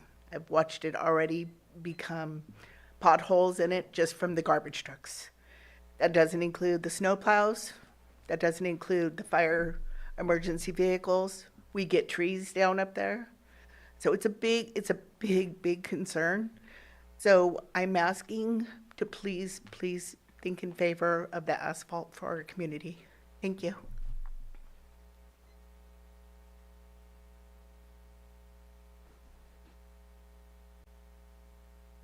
Jessica. Hi, I'm Paul Crone. I'm a resident up at Cobb, and I'm in support of the asphalt repaving, just for the record. And I'm voicing some questions from many people in the community. Couple questions. There was some talk about preliminary investigation of the roads and that some of them got deleted. There's many who are questioning why the Fox Drive Loop got repaved. A lot of people have the conviction that section was in good shape. And I hope there's nobody offended that's from the Fox Drive Loop, but I think people there were all happy with their road, so we questioned that. And the other question we had was that there seems to be a common factor of the roads that got selected for chip seal, that they're all steep. And so there's the question, if the company doing this work, if they have the equipment to maybe handle those steep roads or not, and maybe that's why it didn't get done. So, does that make sense? Yeah. Okay. Thanks. Go ahead, Lars. And try to 1 second, Tom. He's going to answer Sure. him. Okay. Go ahead, Lars. Try to respond to some of those. Fox Drive, I was looking for the pavement condition index. It wasn't in this set of plans, but I believe it was relatively high. Why that was selected for asphalt as opposed to any others that received chip seal. I think there was some geographic considerations trying to collect them together, as I understand it, just in discussions with NCE and others. The steep aspect is likely an issue, but unfortunately, the people that made those ultimately made those judgment calls are not available. Go ahead, Tom. Oh, thank you. I'm still operating on my 3 minutes, I hope. So, you just if you just finish up, please. okay, just what I wanted to point out, for me, it's not particularly an emotional issue. I think there's some very real, practical reasons for this, and this is why we're here. And that's Mr. Ewing and the supervisors and all that. So this is far more than emotional, real, honest. All right. Any other public comment on Zoom? Paul, if you can unmute. Yes, thank you. Can you hear me? Yes. Okay. Paul Duncan, I am the operations chief for CAL FIRE and the chief of South Lake County Fire. Just want to echo the concerns that were brought about with the road surfaces and the steep driveways and the steep roads, that we need to maintain that state minimum of 75,000 pounds and an aggregate base of those roads to support that equipment. The worry is that with the small amount of asphalt that was ground up into a road base and then compacted, especially on the upper Summit Drive area, it really looks like dirt with tar over the top of it. So like someone else, like Grace has already said, that was already being picked up and moved around. And I worry in the wintertime when we have to roll fire apparatus up those roads, and not having that support base under there, that aggregate base to spread that load out of the chip seal, that we're going to have issues getting fire equipment to emergencies. So that's a concern. The others was also echoed with the snowplow, that area does see a lot of snowplow activity. And yes, we cannot control the depth of the plow operators they're operating, but putting a chip seal down to me is not a long-term solution, and it is a hazard for that community. So I would advocate for that. And thank you, Lars, for being an asset and a advocate for this, because it is a large issue for these folks up here. Thank you very much. If I could Yes. reply quickly, I think it's important to note on the chip seal, one layer of chips have been placed down there. So what you're seeing up there would not be the final product. So just important to recognize that. Anyone else on Zoom? If you can unmute, Russell. Can you all hear me okay? Yes. Hi, my name's Russell Rosenthal, and I grew up on Cobb. I live on Lassen Drive, and I'd just like to add that I think that, along with some of the other people who've spoken today, that my biggest concern in this area is that we have very steep roads in our area, steep long stretches of roads. Some of those steep long stretches end at stop signs. You do have commercial vehicle traffic as far as the garbage trucks and stuff like that. They're going to be stopping on my road in particular, where, I'd estimate the grade to be 25 to 30% with a stop right there.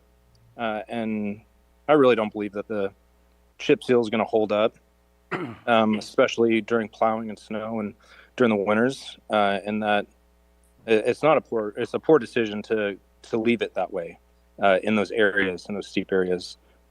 So I'll just leave it at that, and thank you for your time. Any other public comment? Gabrielle, if you can unmute. Thank you so much. Can you hear me? Yes. So my name is Gabrielle Dorset, and I am on the turnabout. And Regina is the street that I usually come through that is totally grinded up and so much gravel. I'm new to this area. I had to buy a Jeep just because I don't want to get trapped up there if there's a fire, or if I need to get out because I'm single and I'm up here by myself. And my driveway, actually, there's a big gap and a big gap in the neighbor's driveway as well. And we like a lot of times the cleaners don't even clean our street. They don't even come up and do anything up in our roundabout because we're isolated by ourselves. And, I pay a lot of homeowners tax. And I also, my flood insurance and my earthquake insurance and my homeowners insurance is really outrageous. And so I don't know. I feel like we are due having the street repaired and fixed so that that gravel, when we come down Regina, isn't hitting our vehicles and, destroying the tires. And so that's just my input. And if we need to get in and out, we're doing our dues on paying our homeowners taxes and keeping our property. I had to do a whole renovation on my house because of people that were allowed to live in there prior to that destroyed the house because the police wouldn't evict them. And so I don't know. I just hope that they can be properly fixed. Thanks. All right. Any other public comment? Laurel Phillips, if you can unmute. Hello, can you hear me? Yes. Yes, this is Laurel Phillips and Sean Conover. We live on Lassen Drive and we have another issue we'd like to speak to. Yeah, the question I have is why this work started before the roads were properly cleared and cleaned. There's in particular at the end of the road, where Miss Johnson lives, that spoke earlier. The road, there's about 2 feet of organic material to where the edge of the road was previously to the curb that wasn't cleaned off. And this is on St. Helena. This is everywhere in this neighborhood where they came in and started, running the pulverizer just to, the width that they could get to with. And a lot of the brush also was not cleared back previous to this work being done. And the question I have would be: is it normal for the proper for the pulverizer to grind through? Obviously, they're supposed to grind through the asphalt in the base, but also into the organic material below it and mix that in. Is that proper and typical in the this type of installation? And are you finished? They're finished? Yeah. Okay, thank you. Those are my concerns. Thank you. All right, go ahead, Lars. I can look into that a bit, but the specs required a 4-inch pulverization. That's what the contractor was required to do. So if I understand correctly, there was organic material under somewhere under the base, or if I'm understanding maybe incorrectly, if it was vegetation that was on the side of the road, that's a different story. But for the contractor came through, brought in essentially a pulverizer, almost a garden, on a large basis. People that might be familiar with a rototiller, I mean, it's that on steroids, and it's pulverizing. It's set to 4 inches, so they couldn't inspect what was under that.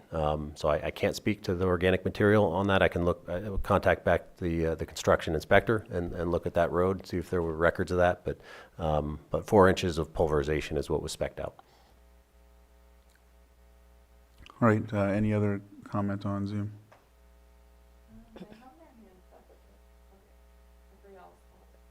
Oh, okay. Any other in chambers? If not, I'll close public input and bring it back to the board. I have one question. Go ahead. Okay. By putting in the concrete, I feel better with the concrete, knowing that there's some flux there. So by putting in the concrete mix versus the double chip seal, what are we expected? What's the longevity? What's the change on that? Well, I'll answer it from a field. I guess I'm in the middle. We have engineers on the screen, which I am an engineer, and we have our road maintenance crew who ultimately owns and maintains these roads on your behalf. I take both sides. I factor in both sides, and I would suggest that you're looking at least double the life by placing hot mix asphalt. I think 15 to 20 years on the double chip seal on those roads is highly optimistic, to be quite honest. If you're talking about a straight farm road with minimal driveways, that's one thing. But 15 to 20 years, or excuse me, 10 to 15, I believe is what they said. I think we're looking at single digits for the life of that, whereas you'd be looking at least double that with hot mix asphalt. That would be my, again, to use the judgment term, that would be my judgment for the difference between those two. So that would be probably getting us into the 15 to 20 years with the concrete. Correct. I would argue 15. Now that doesn't mean that we are Yes. we don't respond up there, that we don't go up and seal coat where we can. But the Nice Lucerne cutoff, I'll use that as an example. That was constructed. The majority of that was paved about 12, 13 years ago. So it still has decent life in it. There are cracks we have to maintain. But the longevity of 2.5 inches of asphalt, I would argue, is at least double that over a double chip seal. Okay. And then the second part of the question would be, so it's substantially more. Is it possible to reduce the mileage to make up for some of that? The mileage that we have in the plan, would that be an alternative? Well, yes, we need to reduce it. We mentioned earlier some of the roads that will be receiving water line improvements. We won't be paving those. But to reduce any further, if there are roads that have been pulverized and have a single coat of chip seal on them, if we're going to, we need to do something on them. Oh, absolutely, yes. And if we can afford to put the hot mix asphalt on there, that's what I would suggest. If we cannot, then we certainly need to get up and at least get a second coat of chips on them. Okay. Thank you. All right. I just want to say that, I understand the comments from the citizens that came from Cobb, and I empathize, especially considering, the effects of the fire, that took place. And I don't say this to marginalize any of those comments or the project in general, but coming from a district with the lowest PCI in the county, there's some areas where the garbage truck doesn't even come. They can't even get service. When there's fires in the hills and district, there's CAL FIRE and all the other agencies can get up there despite it being dirt roads and whatnot.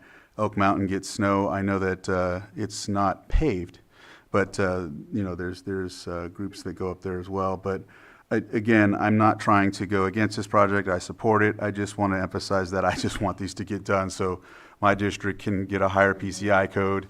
The Nice Lucerne cutoff can finally not have those adjustments so that people can travel on there, because there's a high amount of folks that go through there. So I only say that just to kind of like stand on a soapbox. I'm not trying to go against this, but yeah. Supervisor Sabatier? Yeah, just a, I guess, legal question. We went for bids. The bid we went with was 5.1, and just to add a missing step to it, I know I looked at the, what did you call it? The invitation for bids, and already the 8.9 had been reduced to 6.5 as far as the estimated cost because of maybe a reduction in roads or something along those lines. The process didn't change that NCE had scripted, but the number of roads probably changed to $6.5 million. So we're still within that budget that we originally intended to spend. But the fact that the increase, which is a little bit smaller now, is still more than 10%, probably around the 15% margin, and that we're changing what the project is in the sense that now we're taking away the double chip seal and we're looking at adding more asphalt. Where are we in the legal matters of going out to bid, getting some bid proposals, and changing it as much as we are? Are we safe within the boundaries of these changes? Well, you used the L word, so I'm the legal word. It was very specifically tailored for, yes. Sure, Lars, you don't want to chime in, really? Go ahead. So just to clarify, your question, Supervisor, is whether or not this needs to be set out, this particular action of paving needs to be set out for another bid. I would prefer not. That's not my question. Is based on the invitation for bids and the detail and description of the project and the changes and the cost increase that are being offered and suggested here, are we required to go back out to bid, or can we continue in a safe manner?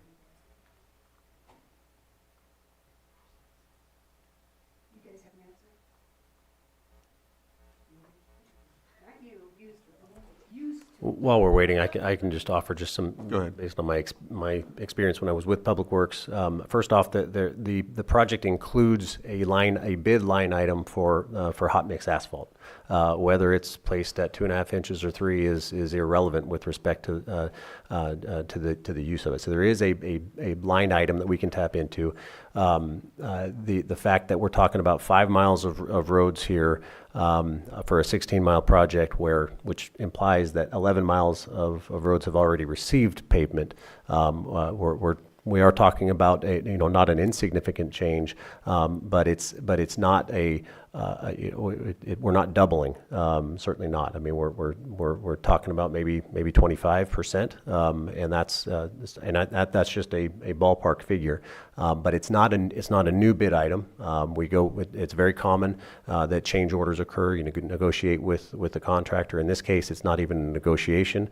The bid item, the bid prices they remain. So it's very common that things like this happen. If we were changing the scope of significantly the scope of the project, where we don't want to put hot mix asphalt down, we want to put a rigid pavement, or we want to build sidewalks. That's a different thing entirely. But we're talking about materials that are already included in the contract.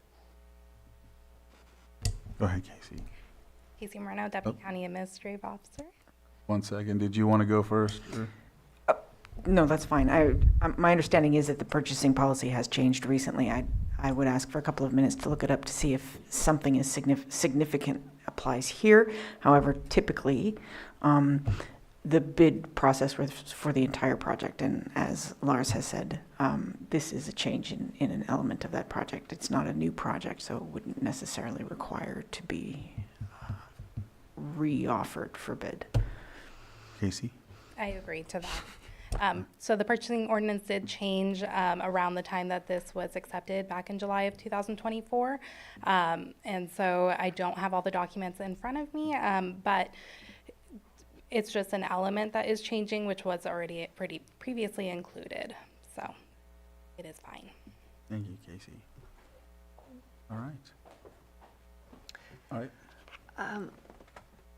I mean, I'll just say that, there's been a lot of lessons learned in this project. We're on our 3rd director with this project. We have another one coming up. And I think as a board, when we look at these projects, we need to make sure that we're doing these projects to a standard that's going to, give us a long-term return on our investment. And obviously there was choices made along the way to stretch that dollar, and it's just not adequate. And we're at a place right now where we can pivot and adjust, and luckily it's a lot less than what was posted in the agenda. I'm pushing in most of my my discretionary funding to make this happen because it's that important. All right. If there's nothing else, I think it's action. It's direction. Direction. It's direction to come back at a different, either next week or the week following, which would include a change order. It will include a change order. We'll need time. I can't promise that it'll be next week because we need to get to Argonaut. We still have we still need to the second chip seal reduction. They're still working on the reduction for that because that was not a standalone line item. Double chip seal was the line item, so they placed a single chip seal, which they need to figure out what the net result is. So they're working on that. So we will need some time to come back, but it would be a change order that your board would see. All right, I see it now. Sorry about that, Vice Chair. Yeah, so I'm in support of making the change with the use of Supervisor Pyska's funding for the reason that that will help, since it is in her district, that will help reduce any further impact on other areas of the county that could have been impacted because of the addition of this money. That's And where I'm at. I'm there too, because I also heard, Lars, you had stated it's not going to delay any other projects than any other areas or anything like that. That's, I guess, did I hear that right? I see Jim nodding his head. Okay, thanks. Right. With that, I think we have direction. Is there anything else? All right. Thank you. All right. So Hey, thank you for what you guys are doing. yes, no, thank you again. I wanted to say that too, and I missed my opportunity. Lars, thanks for stepping in and you know, and making this opportunity to have this discussion. And just as, I think as most recently you stepped in and you've really kind of taken a lot of this on, despite what all you the other things you do. So thanks again on that, Well, yeah. Susan, as well. So we're going to go ahead and take a lunch break. That lunch break, we'll be back at 2.